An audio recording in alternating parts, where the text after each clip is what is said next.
Little bit of love makes it feel right. Little bit of love, can't get enough. Won't you be mine? Little bit of love. La vision du ciel du stade universitaire Saint-Amand. Et la plongée, normalement, sur le stade et on rappelle les règles, les particularités. 100 years, and even off the back of a terrific Olympic Games, it needs to keep pace, quite frankly. So 8 disciplines this afternoon over the course of a 90-minute window. There will be changes to the long jump, pole vault, javelin sprints, and of course the inclusion of that steeplechase mile to crown off the afternoon. So 6 teams will be represented, 6 captains made up of a stellar cast, really, world and Olympic medalists on offer here. And the meeting endorsed by European Athletics and World Athletics. Make no mistake, it's a bit of a trial event and it'll be fascinating to see how it unfolds here. Is this the start of something new? And I'm going to pan down to Michelle, who is trackside, introducing these team captains here today. It will be one of the focuses throughout the afternoon. Team Black, are we ready? On va attendre un instant d'ailleurs. Je vais continuer comme ça. Magnifique. Je vais taper dans les mains. Bastien Mouton. On les voit sur l'écran. Fribourg Track Lab, c'est la première compétition par équipe dans le monde de l'athlétisme. 6 équipes, 6 capitaines, 8 disciplines. Le classement est calculé en fonction de la place de l'athlète et non pas de la performance. Le vainqueur de la discipline remporte 8 points, le deuxième remporte 6 points, le troisième 4 points, puis 3, 2 et 1. Du 400 et 400 mètres. Et voilà la présentation. First team, Team Black. Et on retrouvera dans cette équipe, on le verra dans quelques instants sur l'écran géant, Nadine Visser, Kissling, Andema, Farage-Stratton, Koiro, Peters, Borlé et Sablé, l'équipe noire. 12:36, 12:36 on 100 meter hurdles from the Netherlands. Double finalist at the World Championships and at the Olympic Games. Welcome, Nadine Visser! How are you, Nadine? I'm very good, I'm excited. You are excited. What was your tip for Team Black? Just enjoy, that's most important. Enjoy, but also let's win. Enjoy and let's win. Prenez du plaisir La et gagnez. prochaine équipe. Nadine Visser, La thank you prochaine very équipe, much. l'équipe rouge avec Striskovska, Moser, De Blauw, Ress, Sarna, Lane, Byron et Abu Djana. 4,88 Meter, Schweizer Rekord, Nummer 3 in der Welt. Aus Andelfingen, die Europameisterin, 4. von Paris, Angelika Moser. Bonjour Angelika. Bonjour. Une nouveauté à la perche. Est-ce que tu es inquiète? Est-ce que tu te réjouis? Dis-nous. Un peu les deux. Je pense que ça va être beaucoup de plaisir d'essayer des nouveaux trucs aussi, de faire une compète en équipe, mais ça pose quand même des challenges et on va essayer de faire le mieux. Ich rate gute Fahrt. Perfekt, das muss wir gewinnen. Elle veut gagner aussi. Angelika Moser. La capitaine de l'équipe rouge est sur l'écran, l'équipe jaune avec Clay, Bonin, Filipic, Maswangani, Gajanova, Kax, Borlé et Simé. 1999 on 200. Relay Olympic silver medalist in Paris from South Africa. Welcome, Captain Sean Maswangani. You arrive with a big smile. You are ready to put on a show. Definitely. I came out today. It's good weather, good crowd. I'm excited. And yeah. La météo est très bonne, le public est super, il est excité. We enjoy also that you are here. Yes, sir. Thank you for having me. Et Thank you very much. la prochaine équipe sur l'écran, l'équipe bleue avec Larine, Tsing, Rotaru, Kotman, Moumentaler, Vero, Yego, Omala et Dourou.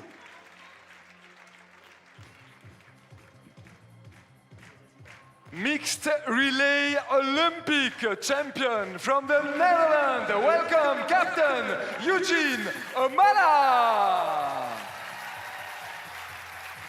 Tell us why it's your team who will win the competition.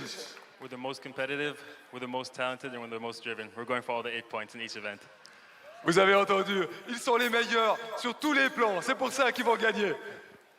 You're ready for the show. We're ready. We're ready. Ils sont prêts. Merci beaucoup. Et après l'équipe bleue, sur l'écran, l'équipe rose avec Tignalim, Lamberto, Lazrek Klas, Flemings, Rosamilia, Matusevicius, Spitz et Bedrani. Et attention, regardez-la bien, elle a enthousiasmé le stade olympique de Rome en décrochant l'argent au championnat d'Europe à l'heptathlon. Elle s'appelle Oriana Larzaklas, la française. Et Oriana, t'as pas lésiné sur les moyens, les cheveux roses. Bien sûr, moi je représente. Tu représentes ton équipe. Est-ce que ton équipe est prête? Archi prête, on est là pour la gagne, mais d'abord pour le fun. Est-ce que tu penses que le public va soutenir? Encore heureux, vous avez intérêt à encourager. Vous avez intérêt. L'équipe rose. Oriana Larzaklas. Et après l'équipe rose, l'équipe vert avec sur l'écran géant Morrison, Fay, Gardazevic, Burnett, Wallace, Sorgelus, Dos Santos et Cones. Et attention, c'est une des grandes stars. From Brazil, world champion, champion du monde, 2 times Olympic silver medalist on 400 meters hurdles. Welcome, Captain Alison Dos Santos. And that's team. That's green, like my flag. It's green. Green. Tell us why it is green will win today. Because we like to have fun, we like to enjoy, and I think when you enjoy what you're doing, you can't lose, you know. Quand on aime ce qu'on fait, on ne peut pas perdre. C'est à garder a 400 meter runner, hurdle runners on 400 meters. Today's just the flat, no hurdles, have some fun, you know, just enjoy a little bit of speed.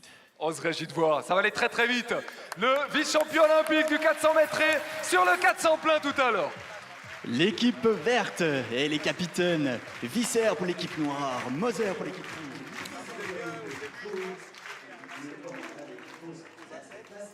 Well, there we are. We've met the captains. We've been introduced to them trackside. Dos Santos, well, what an exciting figure. To have him here in Fribourg is just fantastic. He'll go in that flat 400 meters this time around, as he mentioned. So, women's 100-meter hurdles, it will kickstart the afternoon here. Crowd filling in nicely. What a fantastic community event we've got. And I think this is sending a few waves around the sport. You know, I think a lot of people will be paying attention to this. There's a lot of athletes who are at the top of their game. And I think looking at some of the key changes here in the events, and whether they'll stick or not will be a different question. But I think it's a good thing. We are starting to see some changes.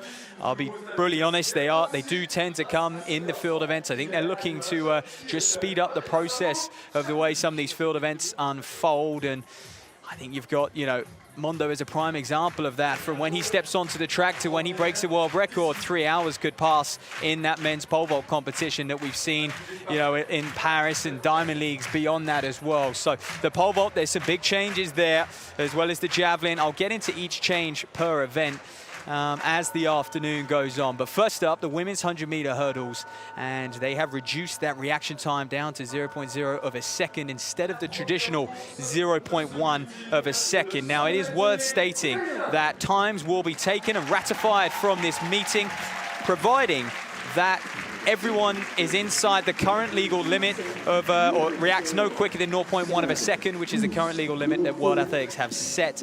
But there will be no false start. If anyone does react quicker than that, the race will run. And I think the argument athletes have had is, look, we can react faster than 0.1 of a second, which is, you know, sort of seen as humanly impossible to react faster than that to the sound of the gun. So basically just reducing false starts in future. That's the small change that we have here in the sprints. It'll be the same in the 200 and the 400.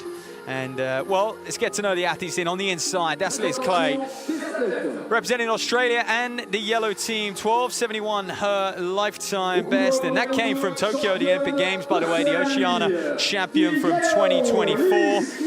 29 years of age. She'll be no stranger to this sort of baking sun down here. Not much shade for the athletes at all. And into Maike Tina Lim of the Netherlands, 12:66. She'll be looking to kind of back that up this year. She comes in ranked 3 for this one. But Pierre Szynkowska then.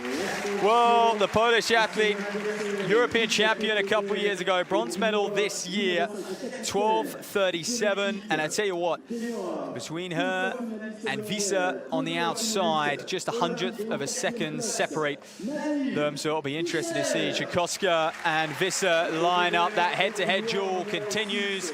And you can see Visa there. You can see the black on their numbers and, well, the different colors on their numbers. And she'll be representing Team Black. By the way, those team scores, the winner will get 8 points, second place will get 6, and third will get 4th, and then all the way down to 1 for the remaining athletes who come across the line. Sarah Lavenden, what a fantastic season she's having, representing Team Blue here, European finalist, 7th there, and a World Indoor finalist, national record holder last year, semi-finalist at those Paris Olympic Games as well, right on the cusp of that top 8 in the world. Crystal Morrison there, late addition to this one, 12:69. Her lifetime best, the Jamaican, 22 years of age, and 13:44 the other night, few nights ago. So a little bit rusty. Interesting to see what form they're in this time in the season. Of course, coming off such a high of those Olympic Games. Many of these athletes there in Paris. It's amazing to see them bounce back.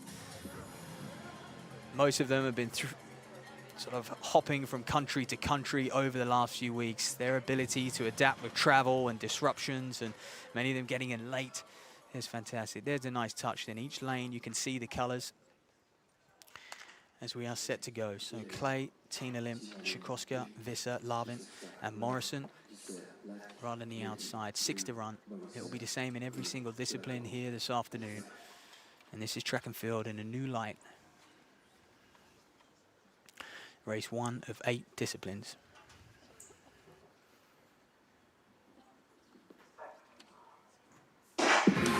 So way to go then, as I said earlier, but interesting to see those reaction times. If anyone is under 0.1 of a second, the times will not be ratified. Look at Visser go there, she's absolutely flying down. She's destroying Szynkowska, who was going to be her nearest rival. 12:69 for Visser. The Dutch woman, and you know what? She's the captain, she's leading by example here. Nice little flying breeze, and a bit of a shock for me to see Szynkowska that far down in that one. So look here, Visser, by the way, Nadine Visser, one of the ones who did a really, really thorough warm-up. She's been down on the track for almost 45 minutes to an hour. The only one I saw sort of going over these hurdles before, and we'll get her thoughts. La réaction aurait pu être meilleure. I was allowed to react way faster, but no, I'm happy, yes. Congratulations. Thank you, happy to get the first point for the team. Les premiers points, for which team? Team Black. For Team Black, les premiers points. Alors qu'elle aurait pu partir plus tôt que d'habitude, elle a dit qu'elle a raté son départ. Nadine Visser, well, there you Team go Black, then. Visser, Clay in second, and Lavin in third place. The women's 100-meter hurdles, and like I said, will that be ratified? Did anyone false start from World Athletics terms, but everyone started slower beyond that 0.0 of a second. So next up, just about to get underway, by the way, will be the pole vault. Interesting, this is going to be a mixed event, 3 men, 3 women. We'll go in this one. Angelica Moser got to be the runaway favorite as well, even with the men included. Moser 4:88, her lifetime best, the European champion, agonizingly close to the medals in Paris as well, 4th there. And so, what changes are coming to the pole vault world? Athletes will just have a flat 6 attempts, similar to the jumps, but let's hear more. Chamboulement au saut à la perche avec un classement basé uniquement sur la hauteur effective réalisée. Chaque athlète aura 6 essais pour essayer de sauter le plus haut possible. La barre sera tout de même installée comme aide visuelle. La hauteur effective est calculée entre le point le plus bas de l'athlète et la barre. Well, you can see effective height will be the word used, and if you've been watching the Diamond Leagues throughout the season, they've been trialing it. We've been seeing the effective height come usually at the bottom right hand of the picture in the Diamond Leagues the other night as well. And you get, athletes clear the bar, but it's how much over the bar are they going to go. So as I said earlier, the bar will be at 4 meters. That will stay an absolute constant throughout this competition. And we expect athletes to go well clear, but how much will be the question. And of course, the athlete with the highest height will be the winner. And so it simplifies the event a little bit. It certainly speeds it up because athletes are just getting 6 attempts instead of several at all different heights, and athletes coming in at different heights as well. And I tell you what, Seiko have put a lot of investment, and the technology is just accelerating so fast that they're able to measure these sorts of things. The long jump as well, they're able to measure the furthest jump with that 40-centimeter takeoff zone. So you can see Moser just wandering around, psyching herself up. It's probably a good time to introduce some of the athletes. The women are, you could say, the stronger of the competitors, and the men in this competition are a very, very similar ability to these women. And here we are in Lambert Hatu of Switzerland, 450, his lifetime best. The 28-year-old to go in this one. Is a decathlete by trade as well, and he's just waiting to get going. And this is different for all these athletes. I think one of the things with these changes, they're all quite subtle, and it's keeping, you know, the core fundamentals of the event at heart. However, the pole vault is something, if it is measured, if they continue to go down this route years to come, and it changes to this style, to this concept, I think the technique could change. The poles may even change as well, because I'm sure athletes can go higher when they're not worrying about the pole, but maybe that technique will have to change. So then here is Lambert Hatu. Over he goes, and of course clears it. We would expect everyone to clear these heights, but by how much is the question.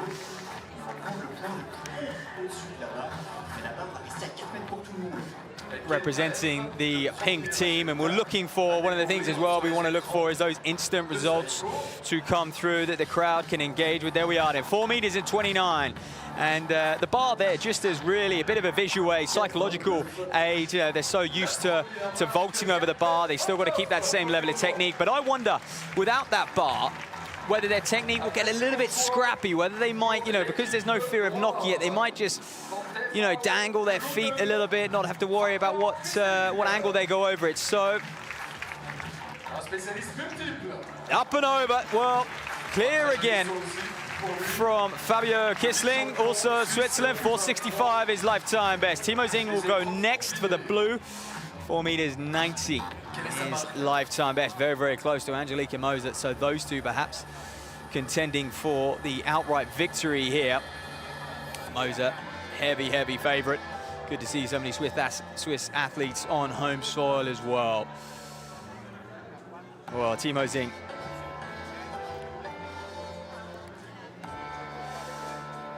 Representing the blue team, as I said, 490, just 19 years of age.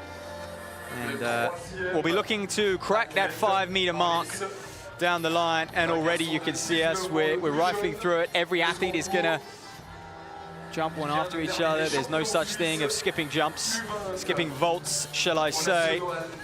So if you're just joining us, welcome, and the crowd filling up really, really nicely here in Fribourg. It's an absolutely fantastic city. Community driven is at the heart, and at the heart of this event as well. Something we do want to potentially see more of, and I think the athletes would be grateful as well, is a team focused. And we've got the pink, black, blue, green, yellow, and red teams out here.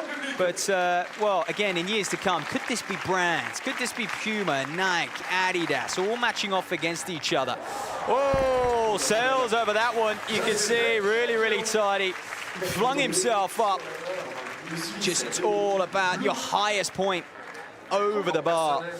And really, you can see how close he came down. And by the way, if they do knock the bar off, he was close, wasn't he, Zing? If they do knock the bar off, it will be another attempt, so it will not count. But let's see what that's come in at. Well, 416, that surprises me. He looked way higher than that. So, and I think that, again, will be a bit of a talking point as well, where they're exactly measuring from, and can we always trust the technology? And of course, going forward, how do you sort of grow this event at a grassroots level? Because it's very different, and like I said, if we were to see this at elite level, techniques you would think would change quite drastically. So here's Kitty Faye of Norway, 22-year-old, third of those European Under-23 Championships last year. Oh, okay, well, disappointing to come down on the bar. It's a height she's more than capable of, 445. However, She is, it's back in June. She had a series of 3 competitions on the bounce, no heighted at all of them. Sometimes you get athletes who perhaps taking a few risks at midpoint in the season, trying to get qualifying marks for the Olympic Games, European Championships as well. So perhaps there was a reason for it, but it was quite a surprise. Marie-Julie Bonin, representing that yellow team, 470, her lifetime best, also just 22 years of age. And at those under-23 championships, I mentioned Faye got 3rd. Well, this lady, she took victory. She took the gold medal. And, well, she'll know Moser very well. She'll be looking to follow in her footsteps. I'm sure they'll be communicating with one another down there. Pole vaulters have an absolutely fantastic relationship with one another. They spend so much time with each other on the circuit, and the sheer volume that these guys, these men and women compete at is quite mesmerizing, really. So often, 20, 25 plus competitions a year. So, Bonin up and over. She's looking at 4:30, 4:40 to take the lead. Over the bar, no surprises there, and now we're going to be intrigued. What's that effective height? Crowd loving it here. Like I said, it all stems from looking to speed up track and field in this format. We got a 90-minute window here as well, so it's great to see all these athletes take their first attempt. Men's 200 next on the track. 4:21, so it's a closer competition. And I wonder if these athletes are strategically kind of approaching the competition like they would any other, in a way that they look to build through it and progress their heights throughout the competition. That's what they're used to, and I think that's maybe the attitude they'll come in, because someone like Moser, well, she'll be off to Zurich at that Diamond League and hopefully see her at the Diamond League final as well. So here she goes in, the red team's captain, Angelique Moser, 4:88, her lifetime best. She's a European champion currently. Oh, up and over she goes. Well, it just looks a little slow on the approach, didn't it? But certainly got the height there in the end. And way, way, way over the bar, as you'd expect. And like I say, almost like a bit of a training vault for her. So 4:32, well, this is great to see. She will go into 2nd place, her and Kisling. Time for the battle there, 4:35 leading the way. So that's round 1. And we will continue through, like I said, 6 attempts. They will have a short break. They're used to having much longer, I guess, interim periods, pole vaulters, so they won't go straight after one another all throughout the afternoon. Now, moving on to the long jump, and we'll have Leah Springer, meet director here and organizer. Explain it for us. The key changes to this event, what can we expect?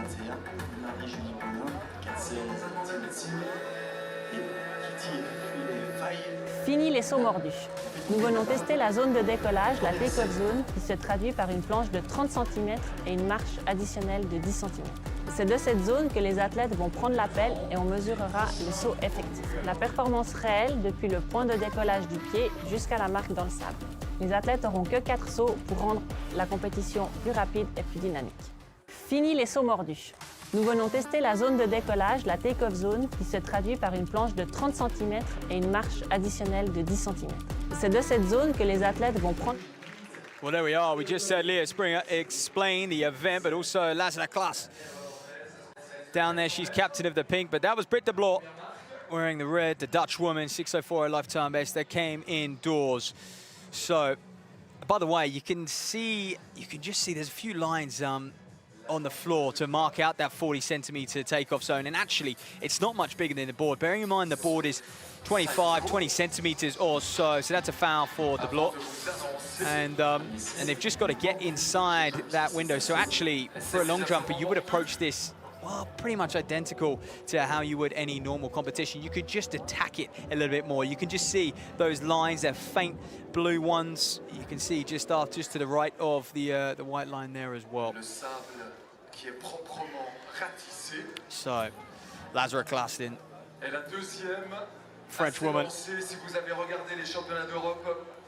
rocking the pink hair. She is the pink team's captain, European silver medalist in the heptathlon.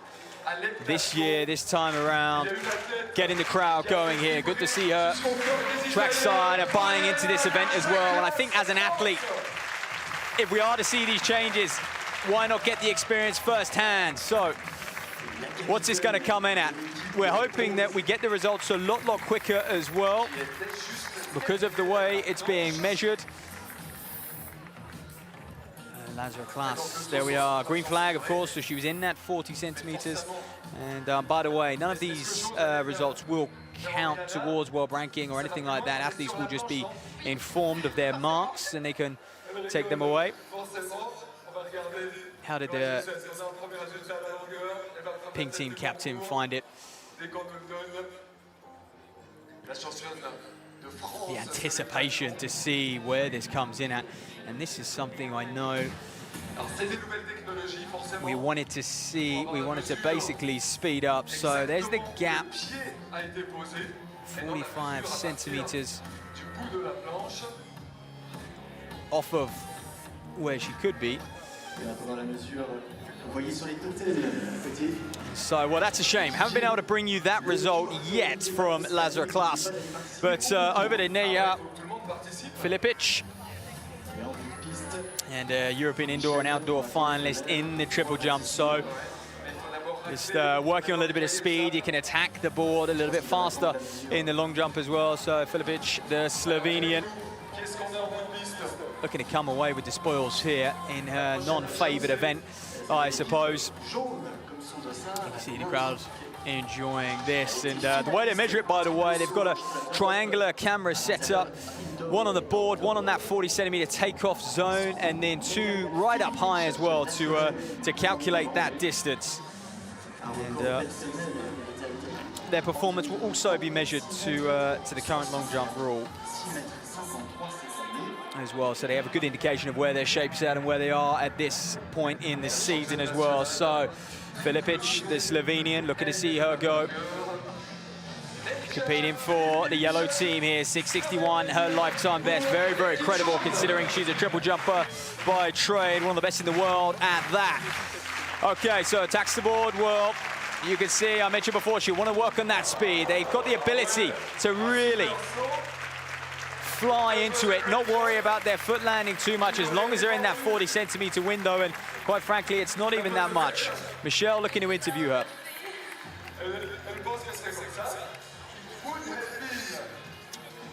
There we go, trackside.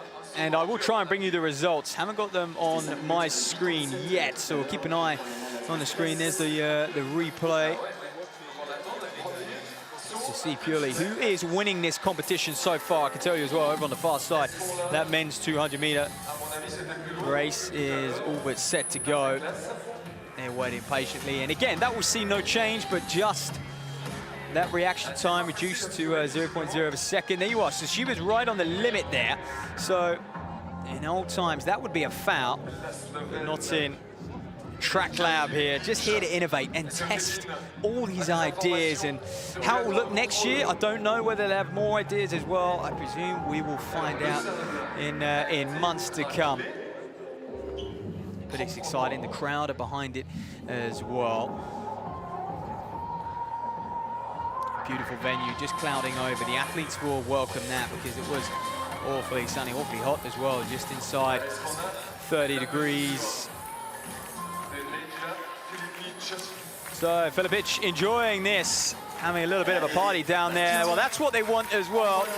And they had a fantastic draw ceremony last night where athletes were there signing autographs with local kids and fans flocking to the area. It was a little bit Champions League-esque the way they were picking the balls out, picking the names out of the hat, or the tub if you like, and those team captains on display. It was just good interactive experience, to be honest with you, and I think we need more of this. We've seen, you know, dare I say it, Grand Slam, and the rumors we're hearing about that, how that will look going into 2025 as well. So I think when change is going to come in, post-Olympic Games is the best time to really see it.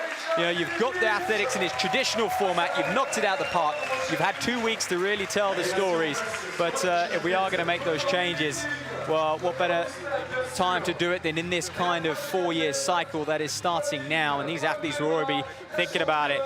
Pauline Hundema then, Dutch woman, 6.76, her lifetime best, 6.69, right on around lifetime best territory, and is Hundema, very, very strong performer as well. She's had a pretty good summer. As Hundema, what can she do here? Again, another one who's been competing here, there, and everywhere over the last couple of weeks. So, great speed into the runway. And there we are. So, I've got that around about, well, it looks like sort of 650-ish. It's a green flag on the board. And I can say, regarding the long jump, we're just having a few problems getting their results. But, yeah, we can see, so the camera on the board is working no problem at all. And is that a plus 0.2 or a plus 1.2 wind reading? So just getting a little bit of feedback from coach. One of the advantages field eventers have down there is they can get that feedback. Next to jump in will be Malika Gardasevic. She'll be representing the green team, 6 meters 91, her lifetime best, season's best of 6.76. World Enduro finalist, Mediterranean Games champion back in 2022, Gardasevic, 25 years of age. And represented our home nation, Serbia, at those Olympic Games in Paris. Such a good experience for many athletes, and it really was the pinnacle of our sport. It delivered for so many different reasons. I think speaking to a lot of the athletes, it just fuels them, doesn't it, for that next cycle as well. If you win, can you do it back-to-back? And if you have a disappointing Olympic Games, well, can you correct it in 4 years' time? So Gardasevic is someone who really is coming into her prime, been steadily improving year on year on year, and now 6.91. The next logical barrier for her is, of course, that's 7 meters. Few women in the world have ever gone past it. Hundema still down there waiting for her result, and it's a bit of a shame. Someone needs to inform her that it won't come because we are having difficulties with it. So all the athletes just a little bit confused. It's at the moment, I think Gardasevic waiting patiently. Also waiting patiently, those men run into 200 over on the far side. Men's javelin is warming up. They're going to see some big changes to the javelin as well. I will run you through those, and so will these great videos that we got from Leah Springer as well. Okay then, Gardasevic, one to watch. She comes in here as one of the favorites. Tara Kotman, also of Romania. So Gardasevic, the Serbian, easily inside that takeoff zone.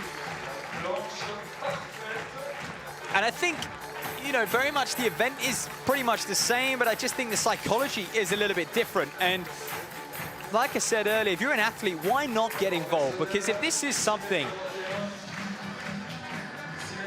that they are going to lay out over the next few years, you want to have it the most experience possible at it. And again, it kind of just strips it back to that sort of training format where perhaps, you know, you're not worried about the board, you're working on your technique, your flight through the air, everything like that. 13 centimeters off the zone, off the edge of the zone there. And by the way, the mark should be taken off of the last point of contact on the ground to obviously where they land in the pit. That is where the distance is taken from on the long jump. So Gardasevic similar, waiting to see what her result is.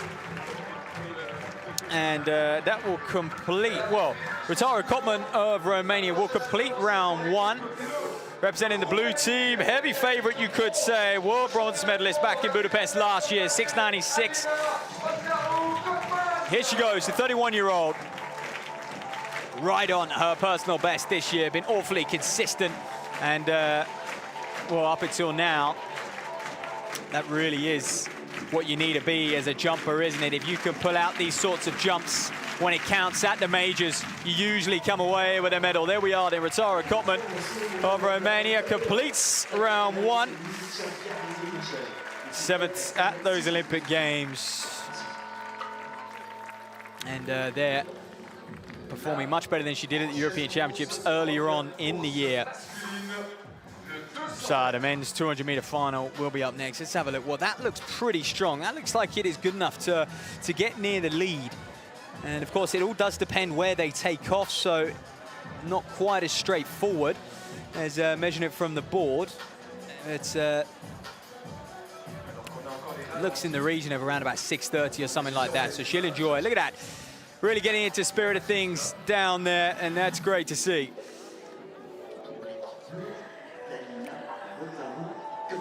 So we'll, like I said, start to introduce these men doing the 200 before they go into round 2 of the women's long jump.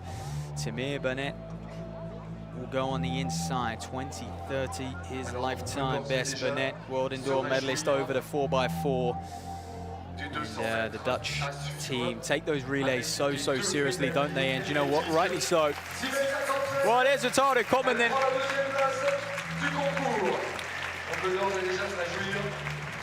And I can say we've got some results coming in now, which is just fantastic. So Kottmann 6:57 leads the way. By the way, Filipic 6:59. That was with a following 2.5 meter per second wind. So a legal jump from her. The wind is swirling here, by the way, in Fribourg. Well, here goes De Bloor. Foul on attempt 1, and ooh, didn't like that one either, did she? So the results seem to be coming through now pretty much instantly, so this is much better.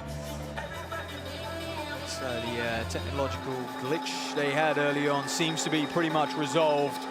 But I did mention, yeah, it'd be interesting to see what his wind reading is now, because that men's 200, will that affect him? We've had wind right up to 2.5 meters a second, all the way down to sort of 1.1 meters per second, so quite a big differential.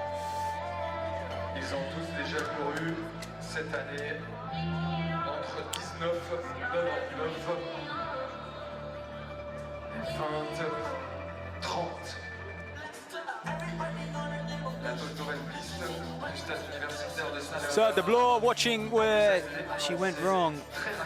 Quite frankly, hasn't grasped it just yet, has she? That 40-centimeter takeoff zone. And well, a few more attempts to really figure it out. Just halfway into that second round, which will be halfway through that women's long jump competition. Okay, the men's 200 look like we are ready to rock and roll over on the far side. I mentioned in one, Tamir Burnett from the Netherlands. All eyes on Timothy Mamatala, then the Swissman. 20:28 his lifetime best, and of course Will Rees, European bronze medalist in 2024. Mamatala, the champion from lane 8, by the way. It really was Swiss domination in Rome way back at the end of May, wasn't it? End of May, June time. So there you are then. Will Rees, he didn't start in his Olympic Games semi-finalist. And 8th in Lausanne the other night, 20:75. So, but this man, well, what a character he is. Come through that NCAA system. Mazwanganyi, sure, Mazwanganyi of South Africa, the only man to break 20 seconds in this field. And when asked what were his thoughts on the team focus here, he said, look, I've come through the NCAA system. Team is all I know.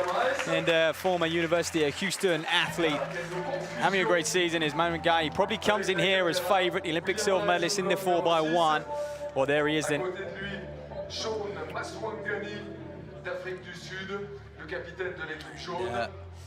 In 4 on the inside of him, Timothy Mamatala.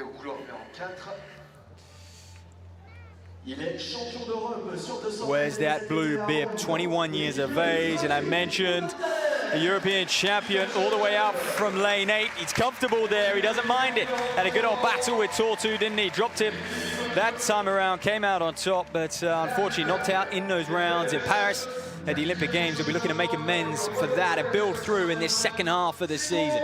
So Simon Verstraeten, the Belgian athlete, 2013, good lifetime best this year. All of these men right on the cusp, really, of that 22nd mark. National record holder And interesting fact, he ran it on Swiss soil, so he enjoys this country. 600 meters of elevation we are currently at. So altitude on their side. Kobe Flemingston representing the pink team, 4th in the European 4x1 final for 2024. He was on the same team as Verhastraten. So the crowd waiting in anticipation, binoculars out, keeping an eye over on the far side. They've waited patiently, these men. And Tamir Benet then on the inside. Tamir,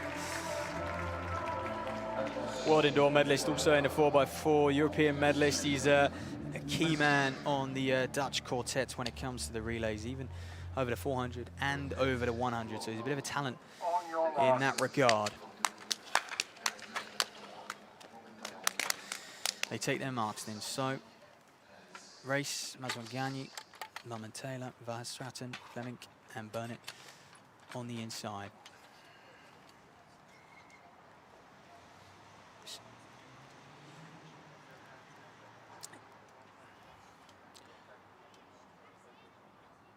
Six men fighting for team points.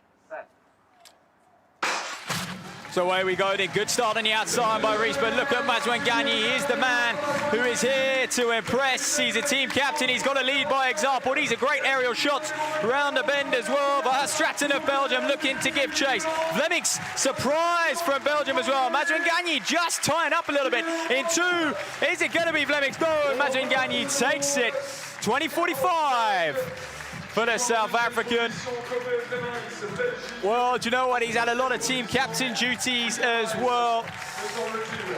Came through, and do you know what? For a period, 30-40 to go, you're looking at Vlemings, and you're just thinking, can he hold on here? He was powering through the early part, coming off the bend as well. Had a great transition. But Mazwangani, well, cream rose to the top, really, didn't it? And even with fatigue at the end of a long season like he's had, he's got a couple more races in him, no doubt. It's a good sharpener here in Fribourg for him, and enjoying the crowd here. There you go then. There's a photo finish, and we got to look at the reaction time as well. Don't worry, it's not the night of 10,000s.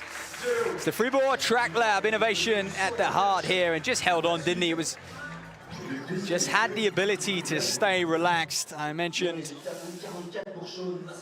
he performed very, very well. African record and national record over the 4x1 at the Olympics. Came away with that silver. And him and Louis Hinchcliffe, old training partners at Houston. Hinchcliffe, the bronze for Great Britain on that occasion, also in the 4x1. I know they had some good banter around that. So the mixed bubble competition, Lambert had 2. Oh, well, that's a shame. His height was terrific, and I think this is one of the problems that athletes will obviously have to adapt to over time. Is the technique changes. He was so focused on getting that peak height that he wasn't so worried about the bar, and he's coming down on it. And just far, far too close. So he'll look to change that.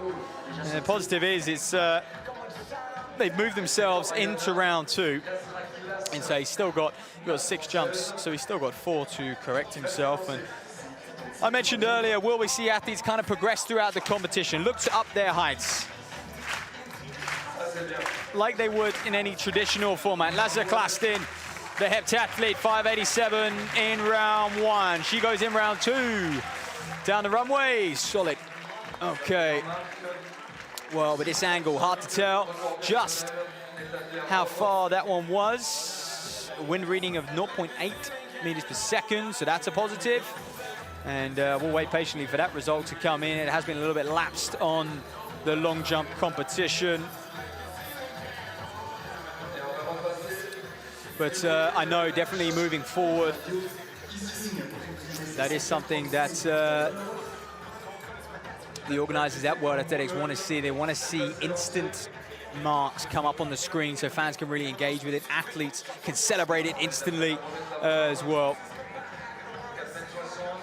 Well, Fabio Kissling back over to him. He currently leads the way. Moser chasing him down. Angelika Moser, the red team captain, there she is in the orange, just setting herself behind. But Kissling in round 2, 4:35. He'll be enjoying this crowd out here. What an honor it is for someone like him as well to compete alongside the decorated Moser. It's mixed competition in the Povan, and it does allow for it, doesn't it? When you've got the bar at a fixed height and you're just looking at the effective height off the ground, it does allow for mixed competitions. And so I wonder if we'll see more of that as well. You can potentially have more athletes in a competition as well, because you're only limiting yourself to 6 volts throughout the afternoon. So, well, 45 minutes or so into the action here in Fribourg. I hope you're enjoying it so far. Next on the track, by the way, will be that women's 800 meters. I'll just bring you some quick results from that 200. Sean Mazwangani, he won that in 20:44. That was the official time. All reaction times were legal, so these times will count. And, well, Kirby Vlemix was second, 20:53. William Rees of Switzerland, 20:67. And Simon Verhaas-Stratton down in 4th, 20:67 for him. But Tamir Bennett and Timothy Mamet-Saylor pulling up 52. So jogging round the top bend and down the home straight. Women's long jump on the runway. Naya Filipic as well. She's currently going as we are waiting for Kissling to take his second attempt in this men's vault. Current leader, 4 meters in 35, effective height. That's off the ground, bar at 4 meters. We've stayed here all afternoon. I know there were a few talks about potentially moving the bar, but it would be confusing for us viewers at home to judge how far over he was getting. That's what we're measuring it on this afternoon. It's a new format. There you are. Clears it comfortably again. And let's see what this one comes in at. Another, would you believe it? Another 4 meters and 35 centimeters. Well, what are the chances? What are the chances if my result system is correct? Coming in at 4:35 again, so he's awfully consistent. And there we are, ratified on your screen for you. The Swiss native, Timo Zing, the better of the 3 men on paper. When you look at lifetime best, he's to vault next, but 4:16. And well, here was Filipic of Slovenia in the women's long jump. Ooh, didn't like that, didn't land, did she? And this is what I mean. I think it is just psychologically a very, very difficult change for these athletes. They're so used to rhythm, and really kind of, when they land on the board, responding from the board. It does have a little bit of give in it as well. They've left the board in for that reason in this event, but I just wonder, a few of them not quite adapting. So Filipic, by the way, that was a foul as well. And Hondimas to go next. Meanwhile, Timo Zing, 4:16. He's capable of way, way high up, proving it here. Bar stays on. So the height will count, at least for the purpose of this competition. Not for lifetime best, but I think it will be quite, oh, wow. Absolutely soared over it, didn't he? So 4 meters and 42. I've got the result coming in at, so he will take the lead. Improves on Kissling's 4 meters and 35 centimeters by 7 centimeters there. So Timo Zing, well, arguably the favorite,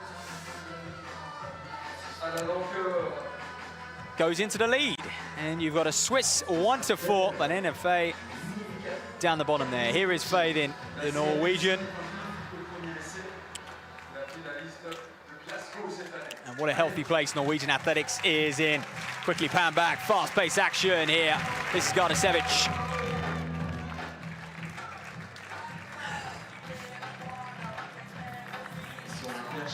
And it's clear again, that wind just calming down a little bit. That's good to see, 0.7 meters a second. Gardasevic, world indoor finalist, 5-time Serbian national champion. Just looking to see what that one comes in at. Quite difficult, the camera angle we got on that pit. Just making it a little tricky for us to really see how they match up against the board. But, well, a little wry smile building into it. 2 more attempts for these athletes. So, again, because they haven't got 6 attempts, they really need to attack it and get them right early on in the competition. Not as much time to build into it, that's for sure. Ritara Kottmann will be the next on the runway. Meanwhile, Benin up at the pole vault here. We've got eyes on the French woman.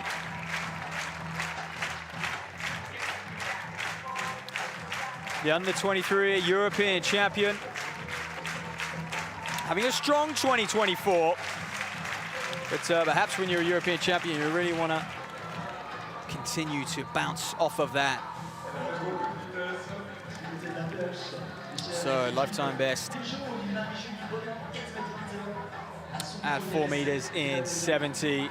Set that in France back in July 2024, and she'll just be looking to up and up and up. And like you said, it's one of those ones you can get into the 480s, you could be fighting for medals as long as you're consistent at that mark. So here goes Bonin of France for the yellow team, as you can see, up, over, that's better. Okay, I was surprised by, to be honest, very surprised by her previous jump before 21. I thought she went much higher than that. Let's get a look at the angle.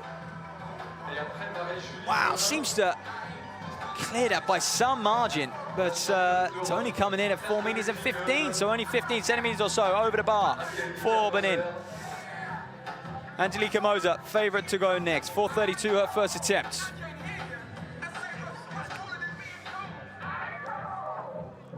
Women's 800 next track event. They are in their lanes, waiting to get cracky in here, being introduced to the crowd, getting their final stride outs as well. It's a fantastic surface, newly relay surface here in Fribourg.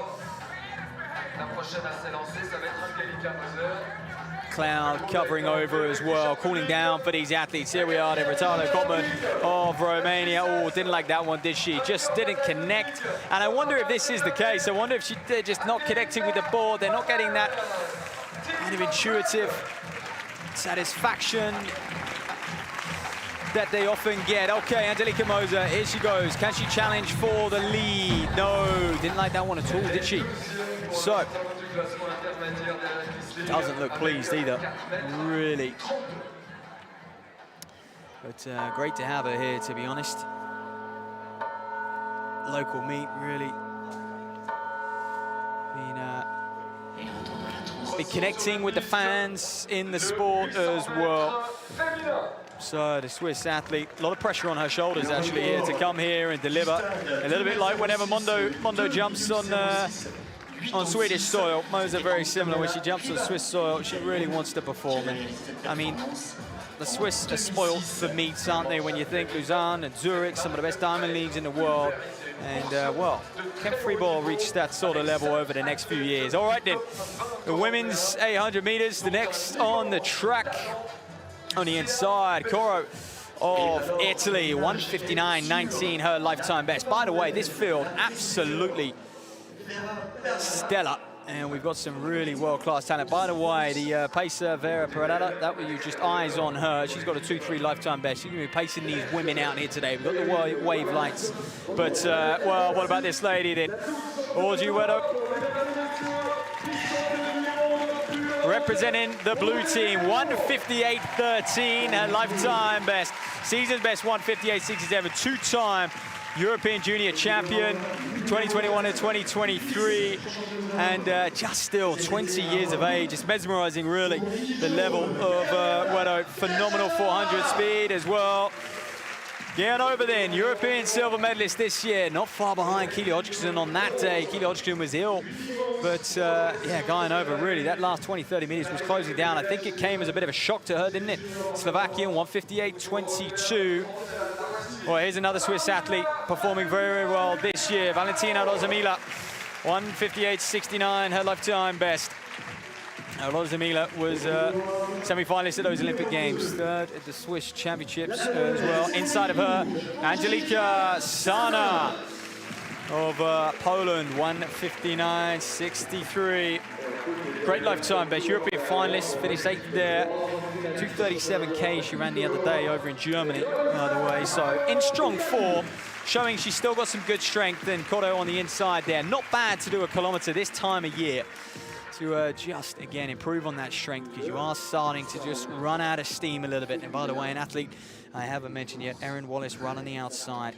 Trains alongside Keely Hodgkinson, European under-23 bronze medalist behind Wedo.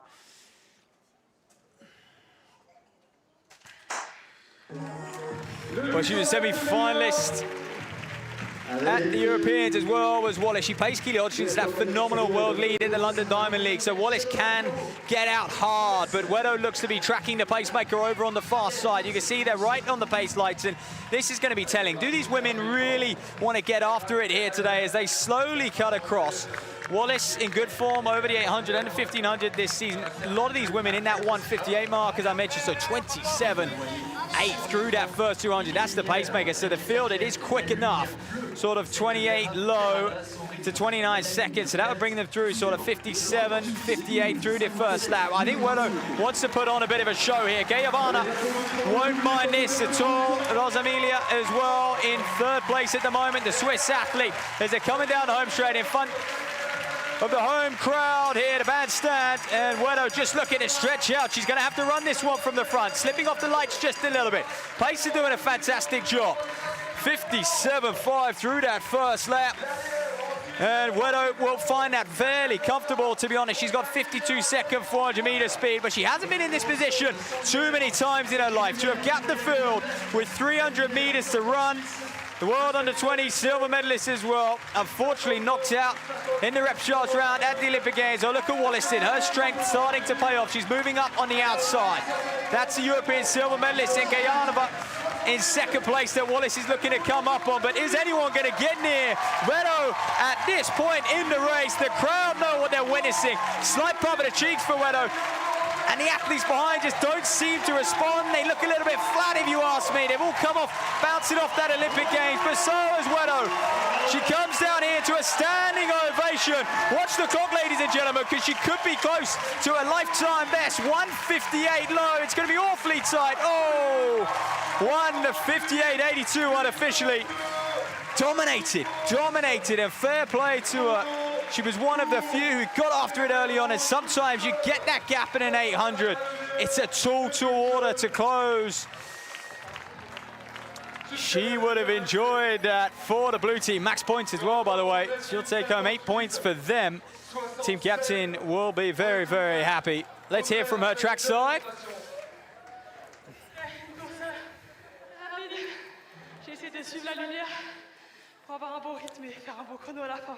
On a l'impression, sur les derniers 100 mètres, t'as senti le public et t'as vu cette ligne qui tout à coup revenait de plus en plus près. Oui, c'est ça, j'ai vu que je me rapprochais de la ligne et avec les encouragements du public, ça m'encourageait à donner tout et aller encore plus vite. Record du stade, Audrey. Ouais, je suis contente d'avoir fait un record sur la stade. Je m'entraîne tous les jours. Le stade où elle s'entraîne tous les jours. Une acclamation, mesdames et messieurs. Audrey Véron. I think I took from that she was rather tired, and but what a victory here. 1:58.79, her official time, by the way. Gayanova held on for second, 1:59.86, and in third, Choreo of Italy, 1:59.90. Wallace, by the way, fourth place, 2 flat, and Sana in fifth in 2 flat as well, the pole. Lambert, a 2 up at the top then in the pole vault. That's better from him. Fouled out in his second attempt, didn't he? So a bit better to see him over the bar. And Wero, by the way, is getting absolute standing ovation down on the home straight. Crowd enjoyed that. Goodness me. Lambert, a 2. That is a big, big jump. Coming up on the screen, let's have a look what this is going to come in at. 4 meters and 21 centimeters is effective height. Again, it looks much higher than that, doesn't it? And sometimes I think they need that motivation of the bar being higher. They go into it maybe a little bit lethargic. They know they can clear the bar. So I think there's a happy medium between how far over you go and what that bar height is. They're so used to having that psychological barrier. Okay, they pan back to the women's long jump for the red team there, the block. Into the pit, third attempt. Wind reading 1.3 meters a second there. You can see tailwind as well. And this is interesting. You would expect the Bloor is someone who hasn't quite clicked for her yet throughout this competition. I mean, a lifetime best of 6 meters and 4 centimeters. And you'd come in here knowing you've got that leeway of 40 centimeters, are really looking to push the boundaries and really looking to attack. Many of these, many field eventers often have training PBs and competition PBs because, you know, sometimes you're training less pressure, you're in that flow state, you're a lot more relaxed, you might have better conditions, you're used to the track surface that you always train on. And so they know they can always pretty much jump further. Throw further as well, and of course jump higher. Okay, then getting the crowd going. There's pink team's team captain Ariana Lazda, class 564 in round 2, 587 wind assisted in that first round. Attacks aboard, that's better. Looks like that is going to be clear of 6 meters. She'll hope so anyway. 598 by De Bloor, her third round attempt. That's a class, the heptathlete, 635. Very, very strong jumping for a heptathlete and a European silver medalist in that discipline. Timo Zingden. Oh, way over that. That's better. Way clear. Right smile from him. Third round. Looked to be way clear. Coming up on my reading is 4 meters and 7 centimeters. And I'm intrigued to get a replay on this one to really see in the distance that he's got over that bar. There we are, almost a packed house now on this home straight, under the shade. A beautiful Sunday afternoon.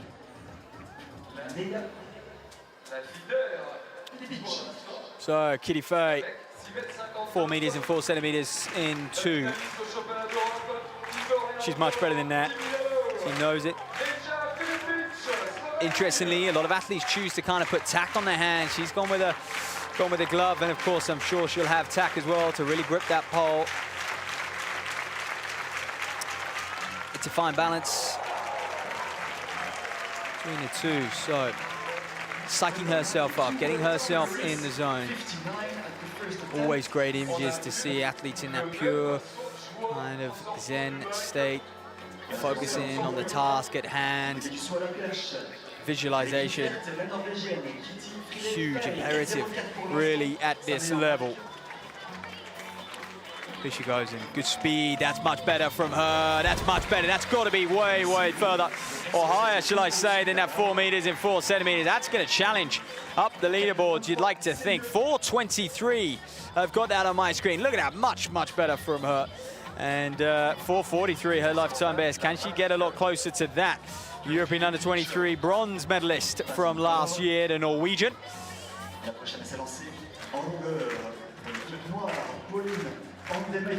Okay, on the runway, you are looking at Pauline Handema for the black team. 6:52 round 1, 6:36 round 2.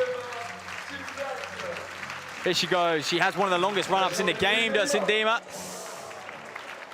I guess the fear of that, or the drawback to a long run-up, is yes, more time to gain speed, but also more time to lose speed. And rhythm as well. You have to carry it for longer. However, nice smile from her. Can she challenge that 6:52? Which, by the way, was a strong jump earlier on in this competition. Handema lifetime best of 6:76, so nearing that. Benin of France in the pole vault. Lies in 6th place at the moment, 21 and 4:15. An athlete at 4:70 is used to being much, much higher up the pecking order. Here she goes clear once again. So the attempt will count, and what height we're going to come in at. Let's have a look. Wow, that looks better, doesn't it? Looks much better than that 4:21 from round 1. The French woman, yes it is, there we are, 4:31 up the leaderboard, and now on the coattails of Moser. That will fill her with a lot of confidence. Moser, a 4:32 jumper, and that will excite her. Next track event, by the way, is a men's 400 meters. That's off at 5:15, so in 10 minutes time or so. Javelin looking to get started in just a moment's time, and then to crown off the afternoon, here will be that steeplechase mile. on the runway. Gardasevich, capable of much, much more than the 6:29 and 6:10 we've seen from her.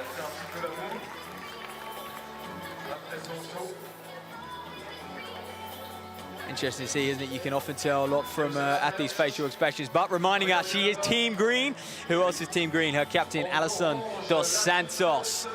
And looking to be taken to the track, the world champion from 2022 over those 400 hurdles. Multiple Olympic medalist as well. And here's Moser, Angelica Moser. This is the one a lot of the crowd have come in to see, been able to connect with her throughout the day and yesterday as well at that prize draw, at the team draw, sorry. Prize giving, well, that will come after, that will come tonight. DJ down on the infield, former European medalist, European under-23 medalist in the sprints, doing a great job keeping the atmosphere rolling here. So Angelica Moser representing Puma, Swiss athlete, just readjusting, just getting a little bit more chalk on her hands. You want to jump when you are confident, you are 100% ready. And again, just looking to fling yourself over that bar a little bit more. Be interested to see how the athletes, to see whether they enjoy the adaptation of their event. Oh, much, much better. Much, much better from Moser. And I think athletes might not, I think what you might lose is, you know, they might not get that instant gratification, that instant reward from going clear over the bar, because that is just reward straight away, right? They have to wait to see what their mark is. So 4 meters and 41 for Moser. Strong mark from her. And that will put her into third. That will bump her up the pecking order. Once again, Ritara Kottmann then. Third round. 6:57. Leading. If you take out Filipic, wind assisted 6:59. So Ritara Kottmann, the Romanian, competing here for the blue team as well. Good wind, and you know what? That looks like it's out towards 7 meters. Well, hey, look at this thing. Well, what about that for trackside seats? You're right on it. You can almost touch the pit. And those kids, hopefully they've been inspired for life. We've got a few future long jumpers amongst us, and well, they may be watching an event that actually, we're seeing this event for the first time, but they may be competing in this format. Give it 5-10 years time, maybe they're locked in. So 6:54 I've got officially from Ritara Kottmann. Good time now to check out the team standings. And yellow team lead the way at the moment. 20 points for them. Black in second, 15. Blue for 13. Ritara Kottmann, though, if she can win here, she'll get some good points for the blue team. And the green, well, like I said, Gardasevich, you'd expect her to be higher up. And, well, Dos Santos setting himself to go in the men's 400 meters. It's going to be fascinating to see him compete over the flat so often. Hurdling throughout the season. But your flat speed, an important indicator of what you can do over the hurdles for sure. 44.54, Dos Santos' lifetime best. And he will go in lane 4.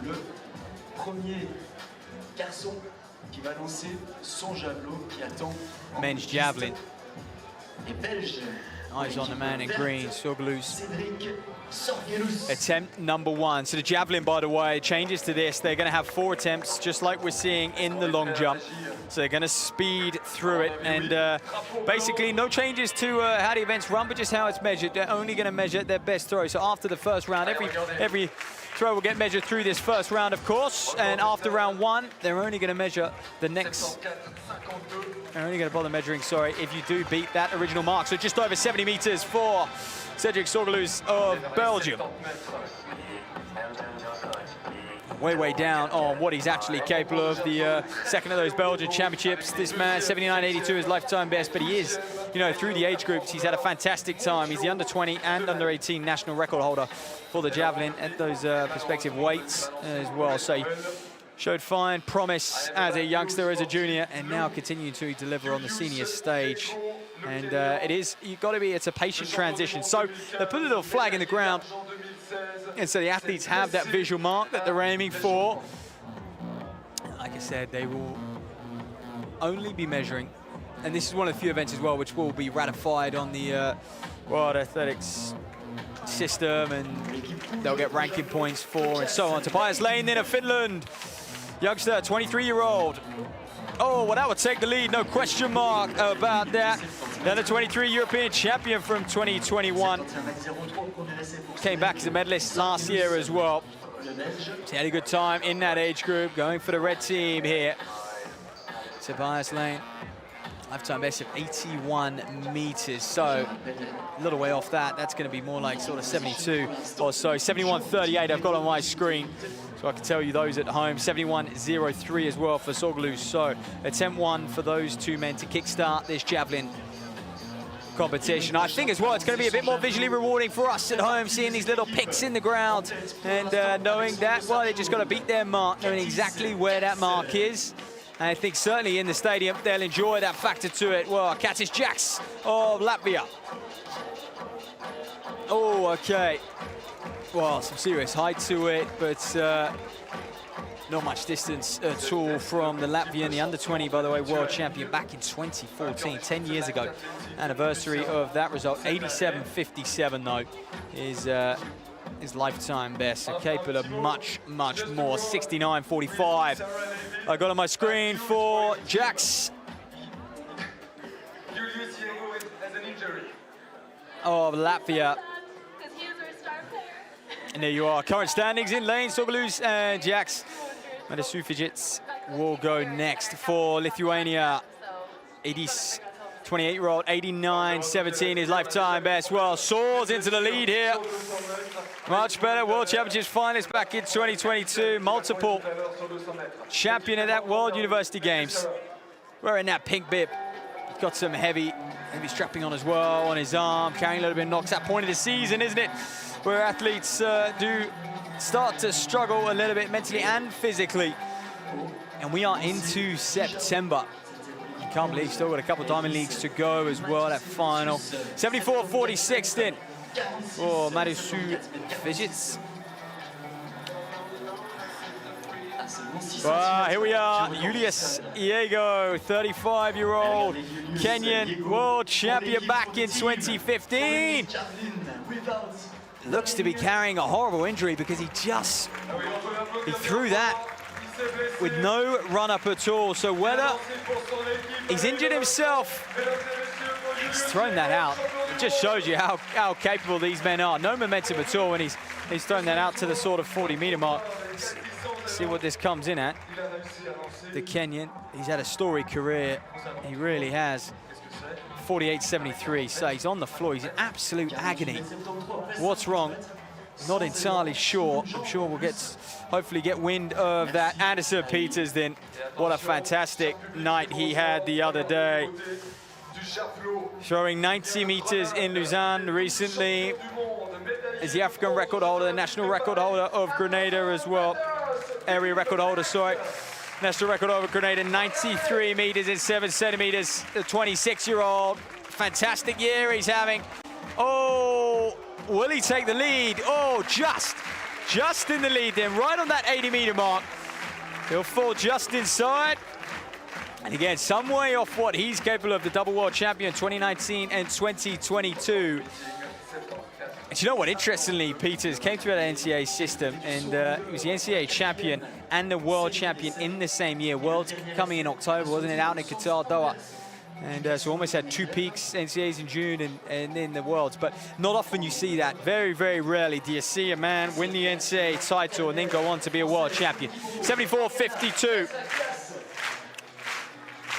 Well short, sorry, of the 80-meter line, just inside the 75-meter line.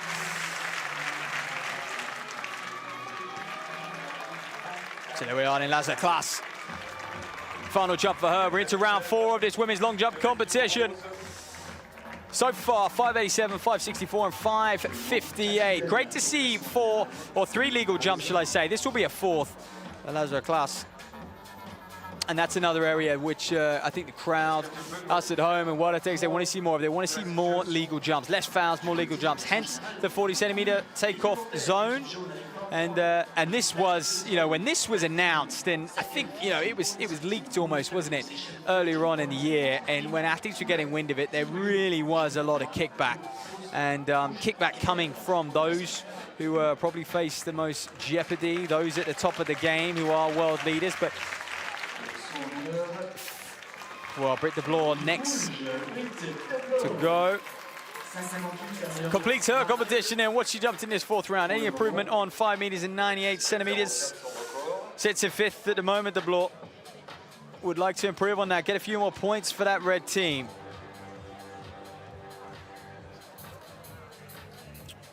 Channing trackside, and this is just great intel for the crowd, really, to sort of see these conversations and discussions that coach and athlete would have amongst themselves and just pick up little words of wisdom, little pointers, cues. I'm sure a lot sitting down there are big fan favorites of the long jump. They're also right on that finish line as well, touching distance of those athletes. 5.97, by the way, from de Vloer. So no improvement on that 5.98 in round 3. Gardasevic in to complete her competition here. That's better from her. Slightly underwhelming has the Serbian been. Interacting nicely with the crowd. There she is, inspiring the next generation as well. She's got some green team supporters. So that's, well, it's clear of 6 meters, certainly, but it all depends where her foot left the ground, with what that mark will come in at. She'll be close to a sort of 6.29 leading mark that came in round 1, and actually she's potentially, well, it's come up as a foul. It looked like she was good on the board, but I think perhaps potentially just telling officials, look, not to worry, don't bother measuring it. So Hondima sitting in third here.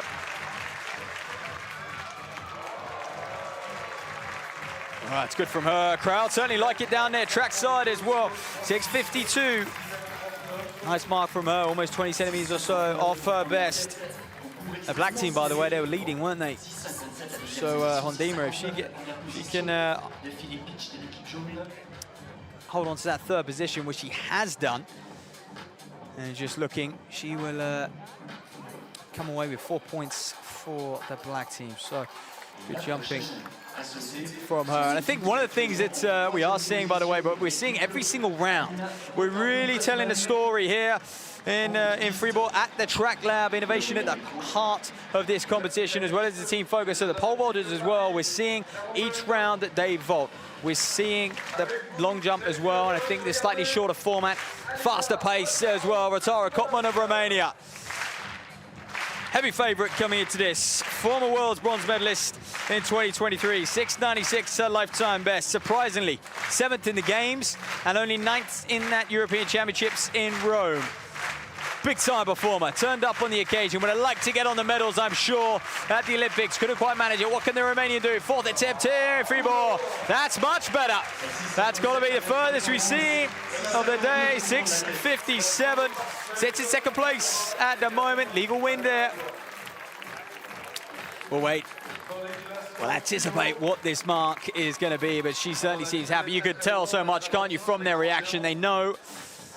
Intrinsically, they feel it. They're very intuitive. Jumpers, 13.9 centimeters off the takeoff zone there, but doesn't matter so much. Here she goes then, reacting with the crowd. What's it going to be? 6.64 into the lead in for Rotara Kopman. Take it, the final round, the 4th round for her. Now, all eyes on Filipic, who is going to have to respond. So far, 6.59 was in round 1. That was with an illegal wind. So, with a legal wind down there, well, it certainly was legal at 1.5 meters a second for Rotara Kopman. And she's going to need that wind to stay somewhere in that region as Filipic in order to soar out a better, that's 6.64. What can she do? 6.53, her lifetime best. That's off the board, of course. Wow, let's get a look. Let's take a look at that sandpit. That's the only way we're going to know for sure off of these initial reactions. Those kids. Wow, I don't think that's not going to better 6.64 in my opinion. Of course, it depends where she takes off. It is quite far back. It's a big gap there, 26.4 centimeters. Well, much bigger than what Rotara Kopman's was. Wind slightly less. Can the Slovenian spoil the party? Can she steal the show here? The European outdoor finalist in the triple jump. Oh, 6.57. So a consistent series of jumps for her, but not gonna take the spoils. Nonetheless, superb jumping from the Slovenian, and the triple jumper at heart. So then next on the track, the men's 400 meters. One lap of this circuit. It's a tight, intimate track here in Fribourg. Gonna be right up on those advertising boards. And look at these aerial images. You can just see how beautiful the landscape is. And well, after that event, we get an update. There's standings. Team Yellow leading the way. Green struggling down at the bottom. Blue and Black competing well. 8 points, by the way, for a victory. So if Eugene Omala, the blue captain, can upset Dos Santos and get the victory here, he will be able to hopefully jump above the yellows, depending on where Kevin Borlée comes. 2 Borlées in this 400-meter final, by the way. It's great to see the pair of them, the brothers who have been going so strong. Rumors about retirement coming soon, but Borlée, 3 times world champion, bronze medalist. And often coming in the relays as well, European champion and world indoor champion in his time as well. 44.56, his lifetime best. He, by the way, goes on the inside. Giles Byron goes on the outside of him, but right on the outside, and that's Dylan Borlée. And of course, look awfully similar. The Borlées, a family of 400-meter runners of just athletic prowess, really. The 31-year-old, 45.32. His season's best, 45.09, by the way, his lifetime best. He's coming into his best form. And of course, he was on that national record team at the Olympic Games. Lionel Spitzlin of Switzerland representing the pink team, 45.01. Spitz went to the Olympic Games. And here's the man of the moment then, the Brazilian, the Dos Santos, 2-time Olympic medalist, former world champion. Still just 24 years of age. What a career he has ahead of him. Still in the event. And some fantastic duels against the likes of Warholm and Benjamin over the years. Eugene Omala then, the blue captain, 45.18. And that lifetime best, by the way, for the 23-year-old, coming indoors, loves the boards, does Omala. Key member of their quartet. He's Olympic champion in that mixed relay. Gilles Byron then. Byron of France, 29-year-old, 45.05, goes into, and right on the inside, mentioned him early program, Kevin Borlée for the yellows, dialed in. 44.56, lifetime best. Struggling to get near that 45.99 season's best, so he's dipped inside that 46 mark at least. He's going to do well to keep pace with this field. Dos Santos, all eyes on him in 4.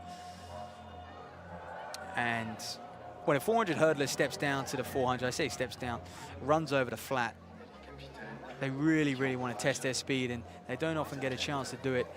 And they're going to want to come and attack a lifetime best, that's for sure. So he's got a few more races ahead of him. It's Dos Santos over the hurdles, a few more matchups with Warholm and Benjamin. Of course, Warholm looking ahead to that 100-meter matchup between Mondo. So men's 400 here at Track Lab, penultimate track event of the afternoon.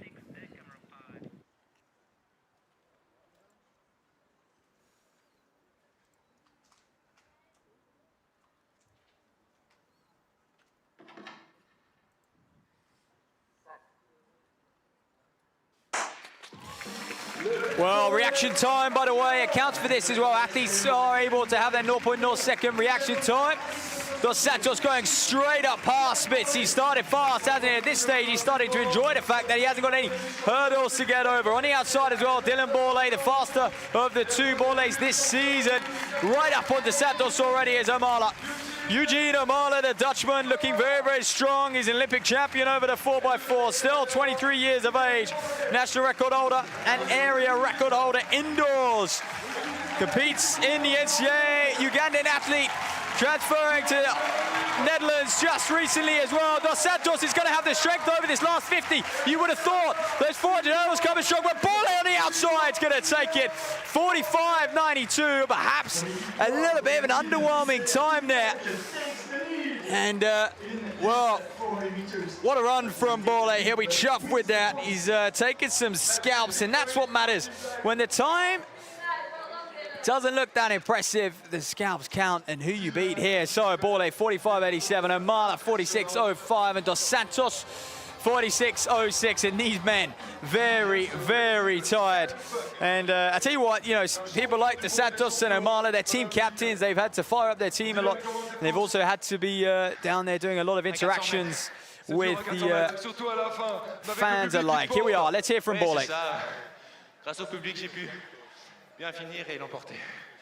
Devant des grands noms de l'athlétisme mondial. Oui, c'est sûr, ça fait toujours plaisir. Mais voilà, en toute humilité, ça reste...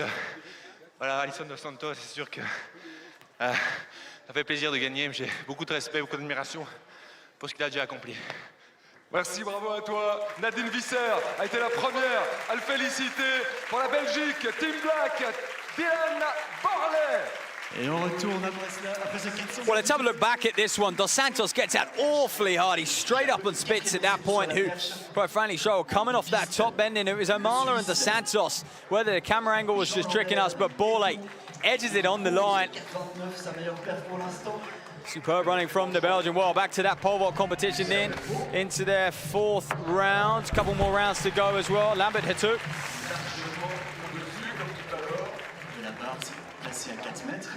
4 meters in 27 centimeters for him. That's coming through on my board. So just shy of his first round, 4:29.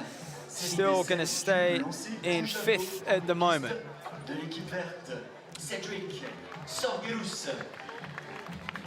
So we'll be turning to the javelin as well, which is currently taking place. And here comes the explanation of the new rules. Nous mesurons uniquement les jets qui sont allés plus loin. Si l'athlète ne parvient pas au résultat, son essai est considéré comme nul. Une marque visuelle est placée dans l'aire de lancer pour savoir directement si le jet est allé plus loin ou non. Les athlètes auront uniquement 4 lancers pour rendre le concours plus rapide et plus dynamique. There you are, faster and more dynamic being the word of this competition. Men's javelin into the second round. Sorgelus is going to be first to throw, 71 meters and 3 centimeters from his first round throw. This, however, eyes on Tobias Lane of Finland.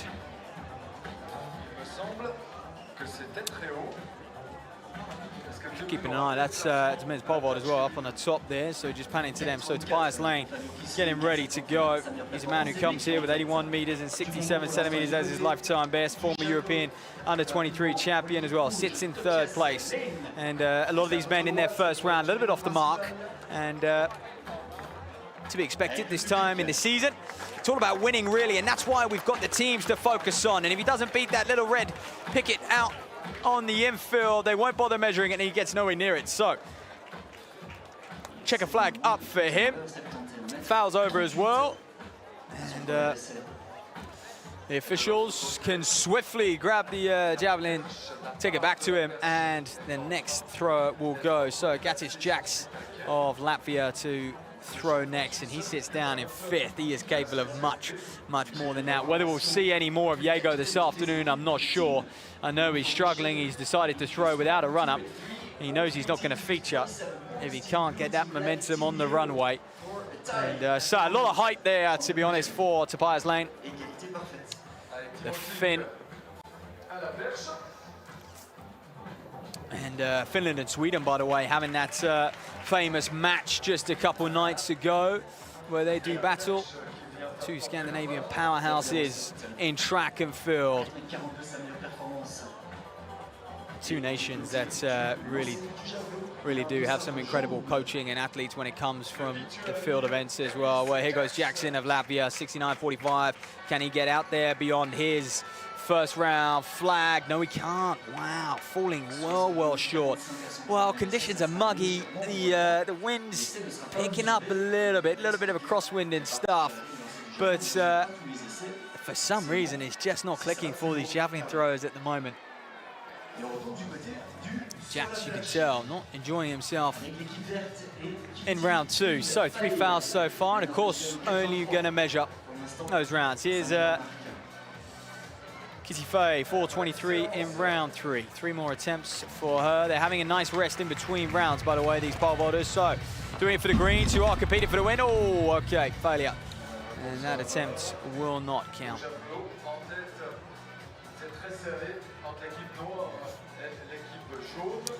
Former medalist at junior level over the pole vault. Here we are then, Matusevich. Zevicius, what can he do? Oh, okay, well, almost an improvement. It's going to be very close. There you are then. That gives us some perspective. The terrific camera angles here. We've got the drones flying overhead, but yeah, that will go down as another foul in that men's javelin. So it is purely turn up. What can you throw and go home?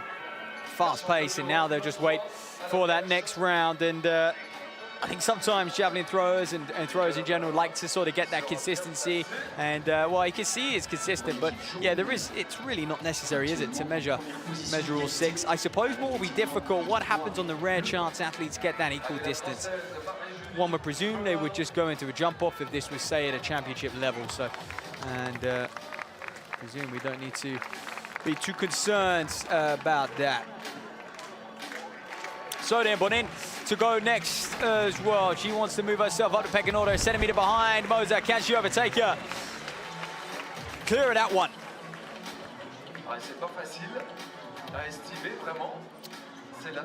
We'll try and get a good mark on that. And Bonin, 4:16, I believe that was. And Zing and Fei before fouling out and not going clear of 4 meters, but Julie Bonin, 4 meters and 16, that's her effective height. So.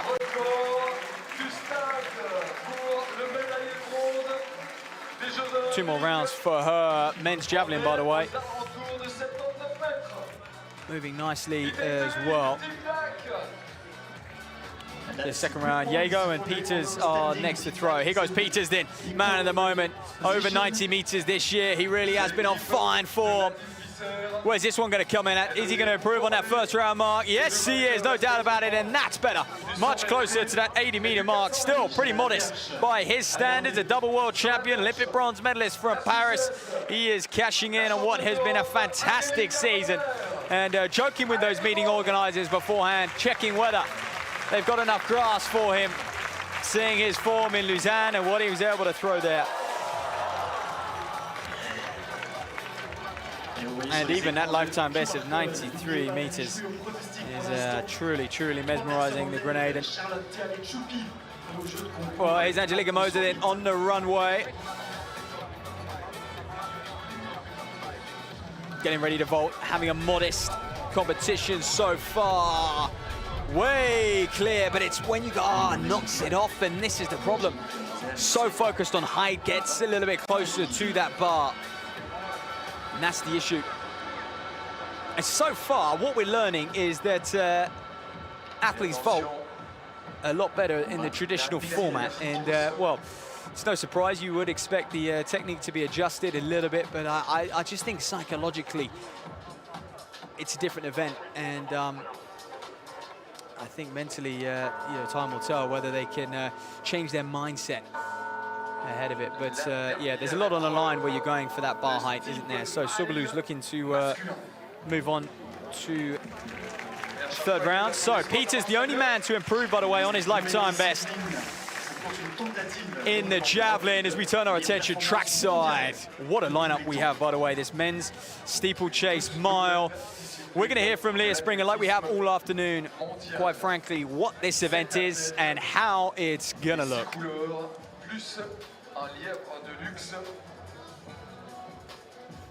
Du mile. Les règles standards du steeple sont maintenues, sauf que l'intensité de la course est plus soutenue et le rythme est plus haut. Les coureurs passeront 14 obstacles et 3 fois la rythme. There we go, they're the key changes. 14 obstacles, bar the distance, of course. 14 obstacles and 3 water pits. And you know what? This we had this event in back in May at Iffley Road for the 70th anniversary for the sub 4-minute mile, and I think they were like, well, what's the next barrier? And, you know, can we see a steeplechase in under 4 minutes for the mile? And, well, we won't see one today. I can pretty much promise you that. But, you know, down the line, it could be something that we see. I certainly want to think about. Abidjana then, 37-year-old. Well, what a terrific season he's having. 8:21. 2 races this year, mind, and DNF. But PB back in 2023, that really was pinnacle of his career, 344, 1500 man. Wilberforce Kones then is an 8:21 man, but is a pacemaker on the Diamond League circuit.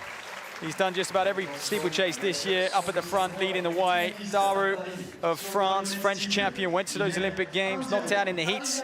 339, 1500 man. Avinash Sable then, 29 years of age, national record holder, 8:09, his best over the 3,000 meter steeplechase.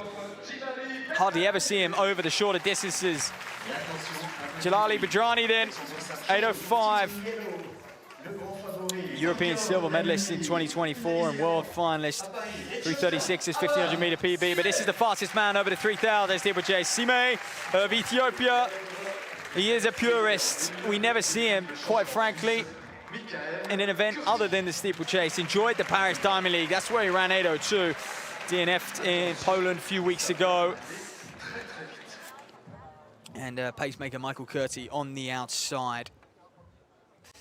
And this is going to be a very interesting dynamic. We saw Germa absolutely clatter the barrier in the Olympic final. And there we are then. Here's the lights, 4:06. We're looking. That's what the lights are going to be paced at. So 6 men to get started for pure innovation, really. And whether this event will stick, the 3,000 meter steeplechase often a test of real pure endurance, speed and endurance and strength, and your ability, of course, to attack 35 hurdles and 7 water jumps. 28 hurdles, should I say, and 7 water jumps, 35 barriers in total. So these men settling in, and this is good to see single file. And this is an event that you fear for it a little bit. The sheer speed that they'll be going at, if they had sort of 12, 15 men in it, it would get pretty messy over at the water jump as well. So just like, well, they're going to come into that water pit first time, actually. So unlike Liz Bringers, they're going to attack that on the first laps. All of them safely over it, coming into the home straight to complete lap 1. Let's keep an eye. They're moving fast. They're moving sort of around 63, 64 second tempo. Sime up at the front, Kones in second, Seibel in third, and Jalali Badrani would have been pretty disappointing not to be on that French team in Paris at the Olympic Games. He's been their leading steeplechaser for many years now. He's at the rear of this field, just a little bit out of sorts over that barrier. Spaniard ahead of him there in 5th place, and Daru, who represented France, Nicolas Daru at the Olympic Games, 35-year-old, huge improvements this year. And to get his lifetime best down to 8 minutes and 16 seconds. Sime just drifting wide there over this barrier. Kones on the inside. So these men finding it hard, and it's a completely different event. To be hurdling at this sort of speed compared to a 3,000 meter steeplechase, not only is your technique different, but the fatigue is going to hit them very, very differently. Seibel just looking to not even put his foot on that, and that may be, you know, it's not something he often does. He often puts his foot on the hurdles in a 3,000, but again, I think he's looked at this event and he's thought, the speed I'm going at, it's just going to be much harder to gauge my rhythm and stride pattern going into that water pit. So pacer drops off. What are we, 2.5 at 800 or just over? So we're going to see something in the region of 4:10 if they can hold it. Kones going into unknown territory. He's used to dropping out at this stage in the race. He's a pacemaker frequently on a Diamond League circuit. He's pacemaker some electric times over the years, but Sime looking very, very strong. And quite frankly, he's not running too much quicker than what he'd close a 3,000 meter steeplechase in. You know, he's able to string 64s together almost for 7.5 laps. And he's running, well, round about that, just inside at the moment. 2:35 for the kilometer, so sort of 62s. And they're making hard work of it, aren't these men? And I think it's all down to that first lap starting to bite. And you can see the stutter over that one from Sime. That's going to fill Seibel and Kones with a lot of confidence. And look at this then. Frenchman Daru getting up on their shoulder.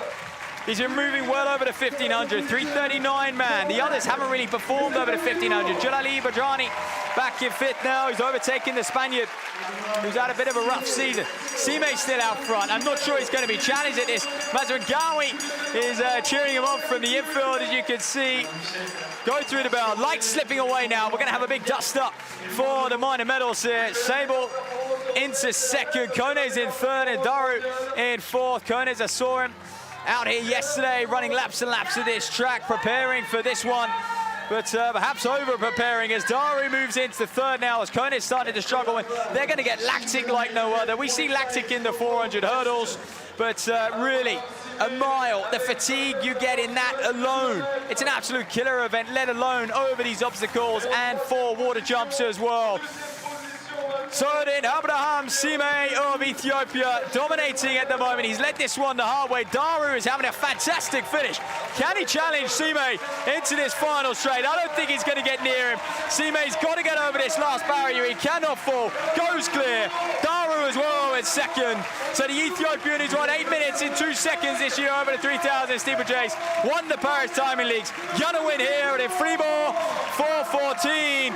Daru is second and Sable in third. Kones comes across and Bajani as well in 4:21. And it's interesting because I'm not sure what these men will take from this, what their experience will be, but I think this event is a lot harder than you originally think, and you give credit for Abidjana coming across the line as well, but you look at further back, you know, Sable has run 8:09, that 4:17, he must have split something like that, or very close to a 4, you know, between 4:17 and 4:20, and when he ran his lifetime best. Let's hear from Sime. Je suis content, le temps est excellent. Abraham Sime, Ethiopie! And he gives the lead well, there to he is, the man who representing Nike in the elite running team, the Ethiopian. Terrific from him, and it didn't go to the Olympic Games, and you know, wasn't on that Ethiopian team, and you know, he is a man with huge talent, but to say the least, he is up and down. You know, DNFing in Poland, but running 8:02 this year hasn't quite been consistent. Back to the pole vault in Lambert at 2. 4:29 is his best so far. We're into that 5th round of the pole vault. And by the way, that was the final track event of the night, and wasn't it thrilling? Quite frightening, really, and I think those men absolutely exhausted. Running at that speed over those jumps, I think it's going to be some years until we see a sub-4 if it's to stick around. Sugalu's in the javelin in. He's going to want to beat his mark. He's going to have to if he wants it measured. Oh, no way near it. He is way off it. Sugalu's, the Belgian. Second at their national championships earlier on in the year. Of course, didn't see him at the Olympic Games. Hasn't thrown far enough for that yet. Back to Kissling in the pole vault then. Goes clear, comfortably. Nice jump from him. He's the event leader at 4:51. No one getting close to it at the moment. Closest to come to him is 4:42. Timo Zing, who's going to be next to jump for the red team. 4:49, another consistent vault from Kissling. Here we are, Tobias Lane. The Finn, 71.38, that's his mark that he's got to beat if he's going to want to better it, bump himself up the pecking order. Sits in 3rd at the moment.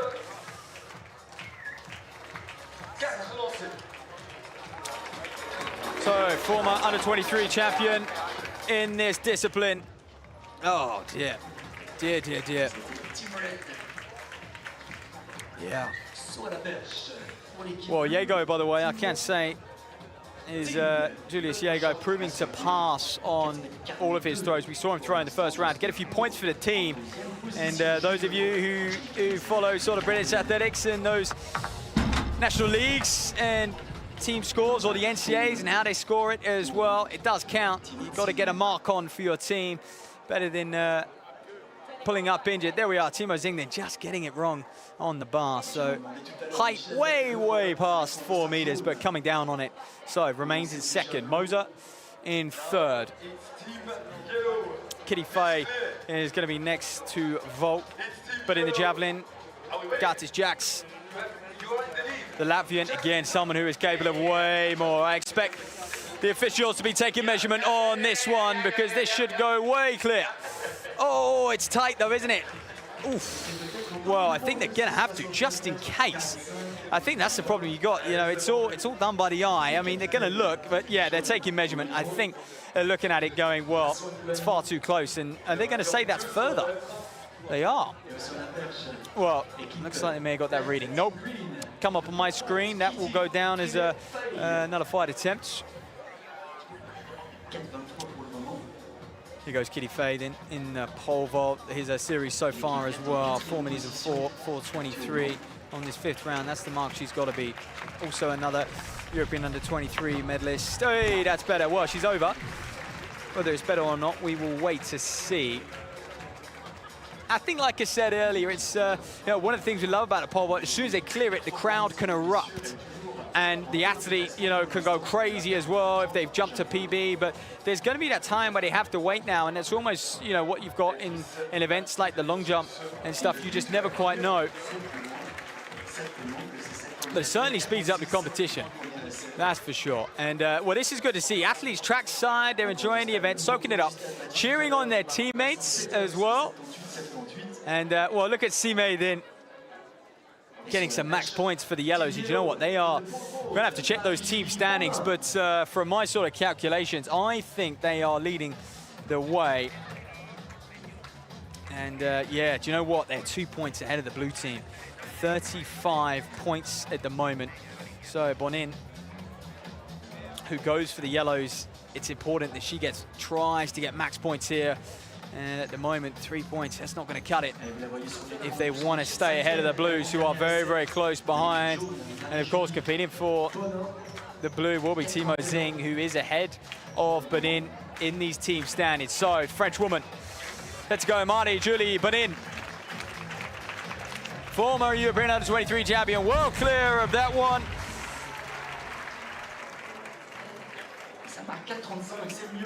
Well, happy enough. Let's have a look. Oh, yes. Yes, much, much better. So she can, you can see confidently sort of moving away. There we are. 4:35, showing improvement, but unfortunately will stay in 4th place. She'll have one more to go. Anderson Peters, their man at the moment, really is the star of the show. Whoa, and that's big. Out on 85 meters, he's getting better and better, is Peters, and he's the only man who has had 3 out of 3 attempts. All 3 will be measured, and we're gonna see a smile from him. Casual. I mean, when you've thrown 93 and you're a national record holder and you're used to picking up medals at the global stage, I mean, it's just, you know, pretty standard work. Service resumed here. 81-18 for Peters, I've got on my screen. So again, an improvement. And look, quite frankly, he's done more than enough, I think, to win this competition. Moser then in the pole vault. Whee, there we go. Goes clear. Crowd like it. Will Moser like it? And will the red team like it too?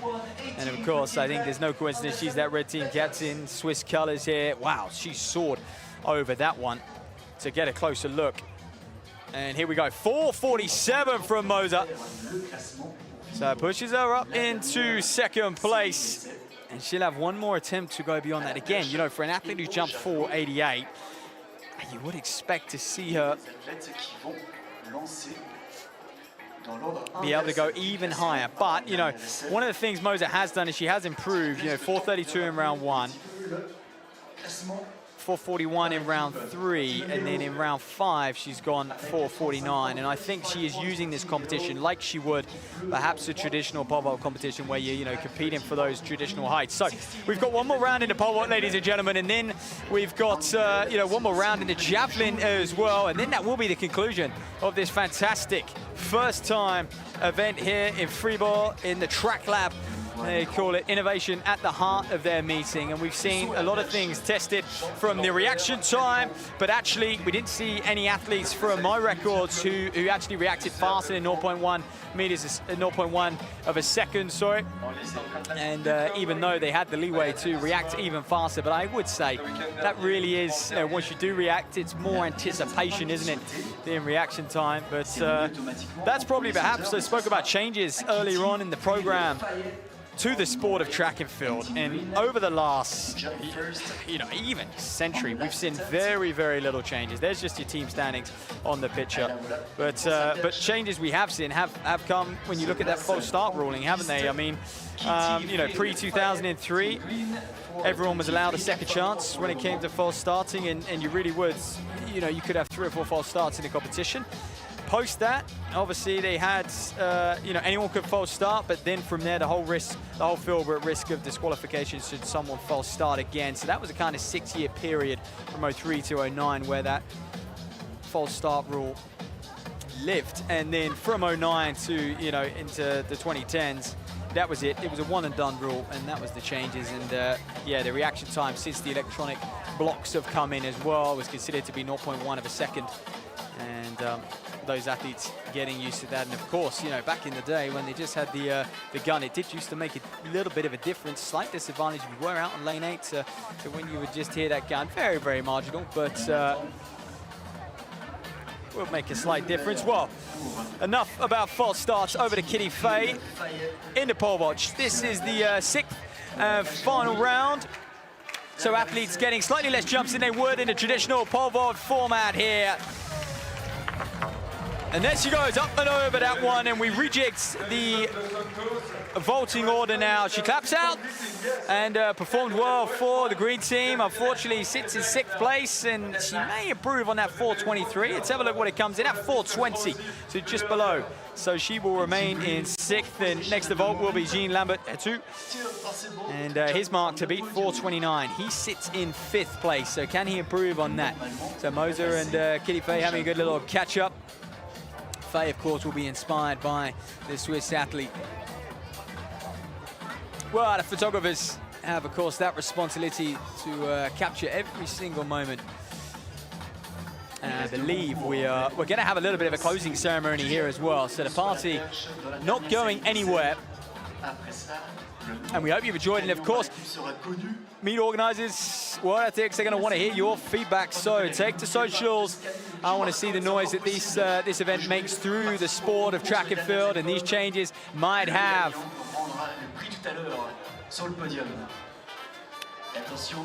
Men's javelin into its final round. Gaddis Jacks sits in 5th at the moment, 69.45. Quite frankly, way off his best, the Latvian. There is teammates. Look at that yellow team. They're going to want to get the points. They lead at the moment, though. So Gaddis Jacks, can he just do them a favor and potentially wrap this competition up? Here he goes. If he gets himself into 3rd or 4th, it will be a done deal. And I think the yellow team will take the overall team prize. So good speed on the runway. Eyes on that. Will he get the measurement?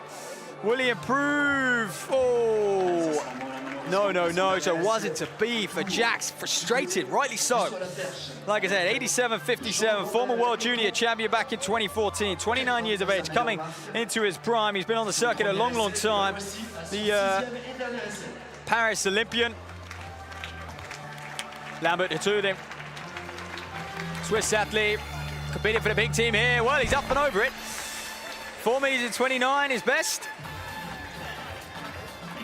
This mixed competition, again, not often you see mixed competition, so great to see, and they've got scope to really do that with the bar at the same height. So there we are, 426, another consistent jump for him. He'll stay down in 5th, and yeah, I wonder, speaking with these athletes after, if they'll think that they could have vaulted a lot higher today, given the shape they were coming in at, if the bar was higher than 4 meters. Sokoluz goes in the javelin, sitting in 4th. Oh, okay, no improvement for him, so fouled out. And over to Benin. Look at this stint. From pole vault to javelin, back and forth, fast-paced action, and of course we're going to get it all wrapped up in this short 90-minute to 2-hour window. this format. And the beauty of it is we haven't missed a beat, we haven't missed a vault, we haven't missed a jump, we haven't missed a throw.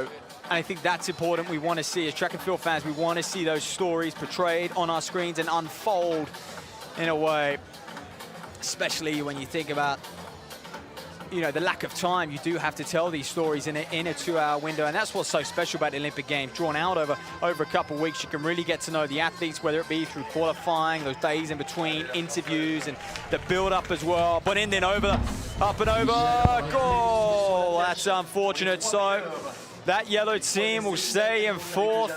3 points to take home for them. And they still lead the way on 35 points. The blue in second in 33. But we are looking, you know, with 2 events to go, almost completed. And the men's javelin, Tobias Lane is going to be next to throw. Here he is. The Finn sits in third. And he goes for the red team. So really, we're looking at the blue and red team who are really going to challenge for the top. Potentially the black, if they can have some good performances. But because Peters is going to get, I got no doubt in my mind, he's going to win this javelin competition. He's representing the black team, and you know, he's going to get them a maximum of 8 points, so that would put them already ahead of yellow. And with Jax not performing very well for Latvia, I think we could see a little bit of change from the team standings. And this team aspect, I think athletes will enjoy it. They'll certainly get to know and really compete for one another, and compete for their team captains as well. But, you know, could we see, whether it be nationalities, you know, at the World Championship level potentially? I've always said, you know, perhaps if that medal table was scored like the scoring system we see in the NCAA, it would be a truer reflection of what country has the most depth, as a side, you know, from just purely medals. You know, you have a country who get 2 golds and nobody else performs, but they might be, you know, super high up on that medal table versus a country who has 3 bronzes, and what country is better, what country kind of deserves more publicity, more funding, and all these kind of technicalities that we've got in our sport, and athletes certainly fight for. Oh, there's Mazwangani. Then Liz Clay as well. And he's had a smile on his face all weekend, that man, Shores Mazwangani, and you gotta love it. This South African, he is a guy who just soaks up this sport. He loves it, and you know what, you can tell he loves travel. As following his documentation of his travel into the Olympic Games in Paris, and boy oh boy, he cut it fine. He had a bit of had a few problems, to say the least, forgetting his luggage, moving house in the meantime as well, and all these, you know, these athletes have to go through that. It's quite surreal, really, bearing in mind they still turn up and perform at their very best. But yeah, I think he had to play "I'm going to the Paris Olympics" card. Can you get me on another flight, when he missed his first flight? Anyway, back to this women's pole vault. Angelika Moser. No. And excuse me, mixed pole vault. How dare I? Moser bows out then, 4:47. She sits in second. That'd be 6 points for the red team, and a strong enough competition for her. Three fouls where she couldn't clear 4 meters, and then 3 attempts. And I think, you know, I think she's definitely got one eye on her remaining competitions throughout the season as well, hasn't she? I mean, great to see her here, Fribourg, you know, representing Switzerland and bringing the crowd out, and of course captaining Team Red. But yeah, I'm sure she's got a little bit of an eye on those final few competitions in her sights. You know, the level she competes at, multiple global medalists, and by the way, 11 European medalists here today, 6 world medalists, and 6 Olympic medalists, and whether that be in relays or individual categories. So the man who's won this mixed competition, Fabio Kissling, for the black team, and actually they are gonna win this team event here today, because he's just gonna got the max points, 428 over on the bar. But Anderson Peters, no doubt in my mind, he's won the men's javelin throw with a mark of 81 meters and 18 centimeters. And Tobias Lane been waiting patiently down on the far side as well, waiting for this pole vault competition to wrap up. 4:51. Good voting from the red team. Here we go then, Tobias Lane. Competing for the Reds, the Finn, 71-38. Look, for him, really, if he wants to go ahead of Matasuvicis, he's going to have to clear 75-15, something beyond that.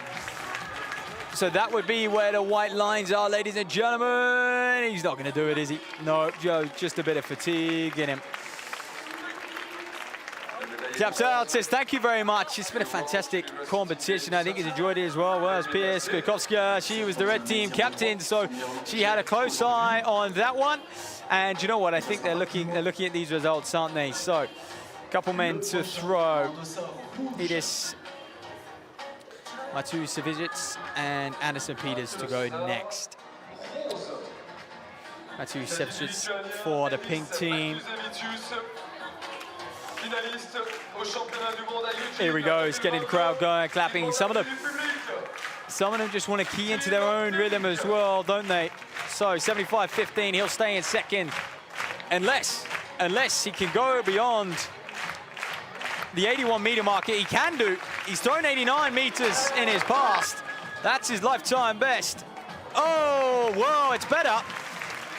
But it's not going to challenge, is it? It's not going to challenge Peters, so...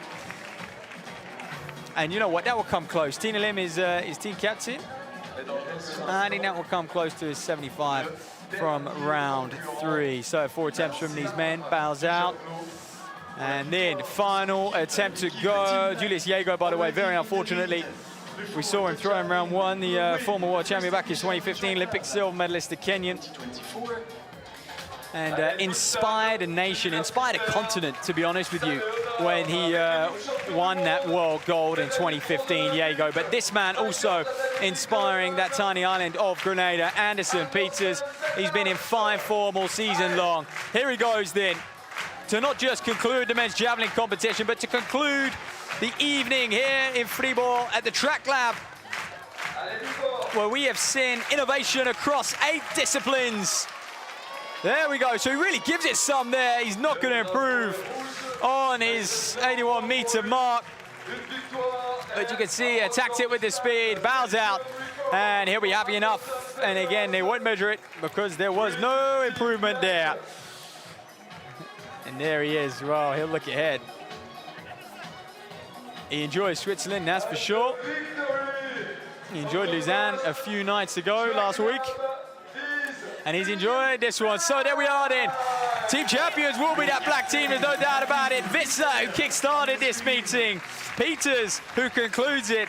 Those two coming away with the victory. And of course, in the mixed pole vault as well, Fabio Kissling competing very well for them. Zabel in the steeple.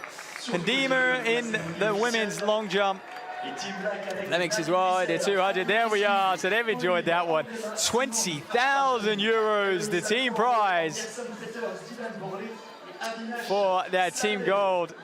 That'll be split up, so well worth it, and the volley as well on their team. So fantastic. So I think we're hoping to hear from this black team as well. DJ is going to get the party started here in Fribourg before we close off the evening, but we're going to party late into the evening, into the sunset here at this gorgeous, quite frankly, gorgeous arena, University Arena in this small city, famous for its old town, traditional Swiss old town, on the river as well. Follow that all the way to Bern. But these athletes make no mistake. Well, there's Fabio Kissling, great of him to join them.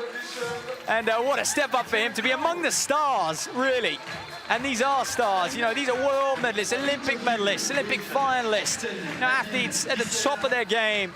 And hopefully that motivates the young man to continue to pursue his career, double down on the pole vault. He's going to look to attack the 5-meter barrier, I'm sure, at some point in his career. But let's hear from Nadine Visser, their team captain. Yes, Team Black was ruling the track. I'm very proud team captain. You started with a win, and Pettersson ended with a win. It's very easy, athletics. It is. I think we all had top 3 positions, so it was really nice. People already said before, oh, you have a good team, but we made it through, so it was, yeah. Les gens ont dit même avant qu'elle avait une super équipe. Nadine Visser des Pays-Bas, la capitaine de Team Black. Well, there was your 100-meter hurdle champion and your team captain of the winning team, the black team here. a track lab, first of its kind. We've never seen anything like it before, especially not in the realms of track and field, a sport which has been slow to change, quite frankly, to say the least. We've seen changes to reaction time here. We've seen changes to the way the long jump has been carried out with that 40-centimeter takeoff zone. We've seen the steeplechase become faster and harder with the mile. We've seen the pole vault be sped up and focused on effective height. And we've seen the javelin change by taking just the longest throw as well, and also being sped up, shortened with just 4 attempts. Whether these changes in the sport of track and field will stick, what the athletes think of it, I'm sure we'll find out over the coming days. And we hope to see you back here in 2025. I've been your commentator, Matt Seddon, along for the ride all afternoon. Take care and enjoy the rest of the season.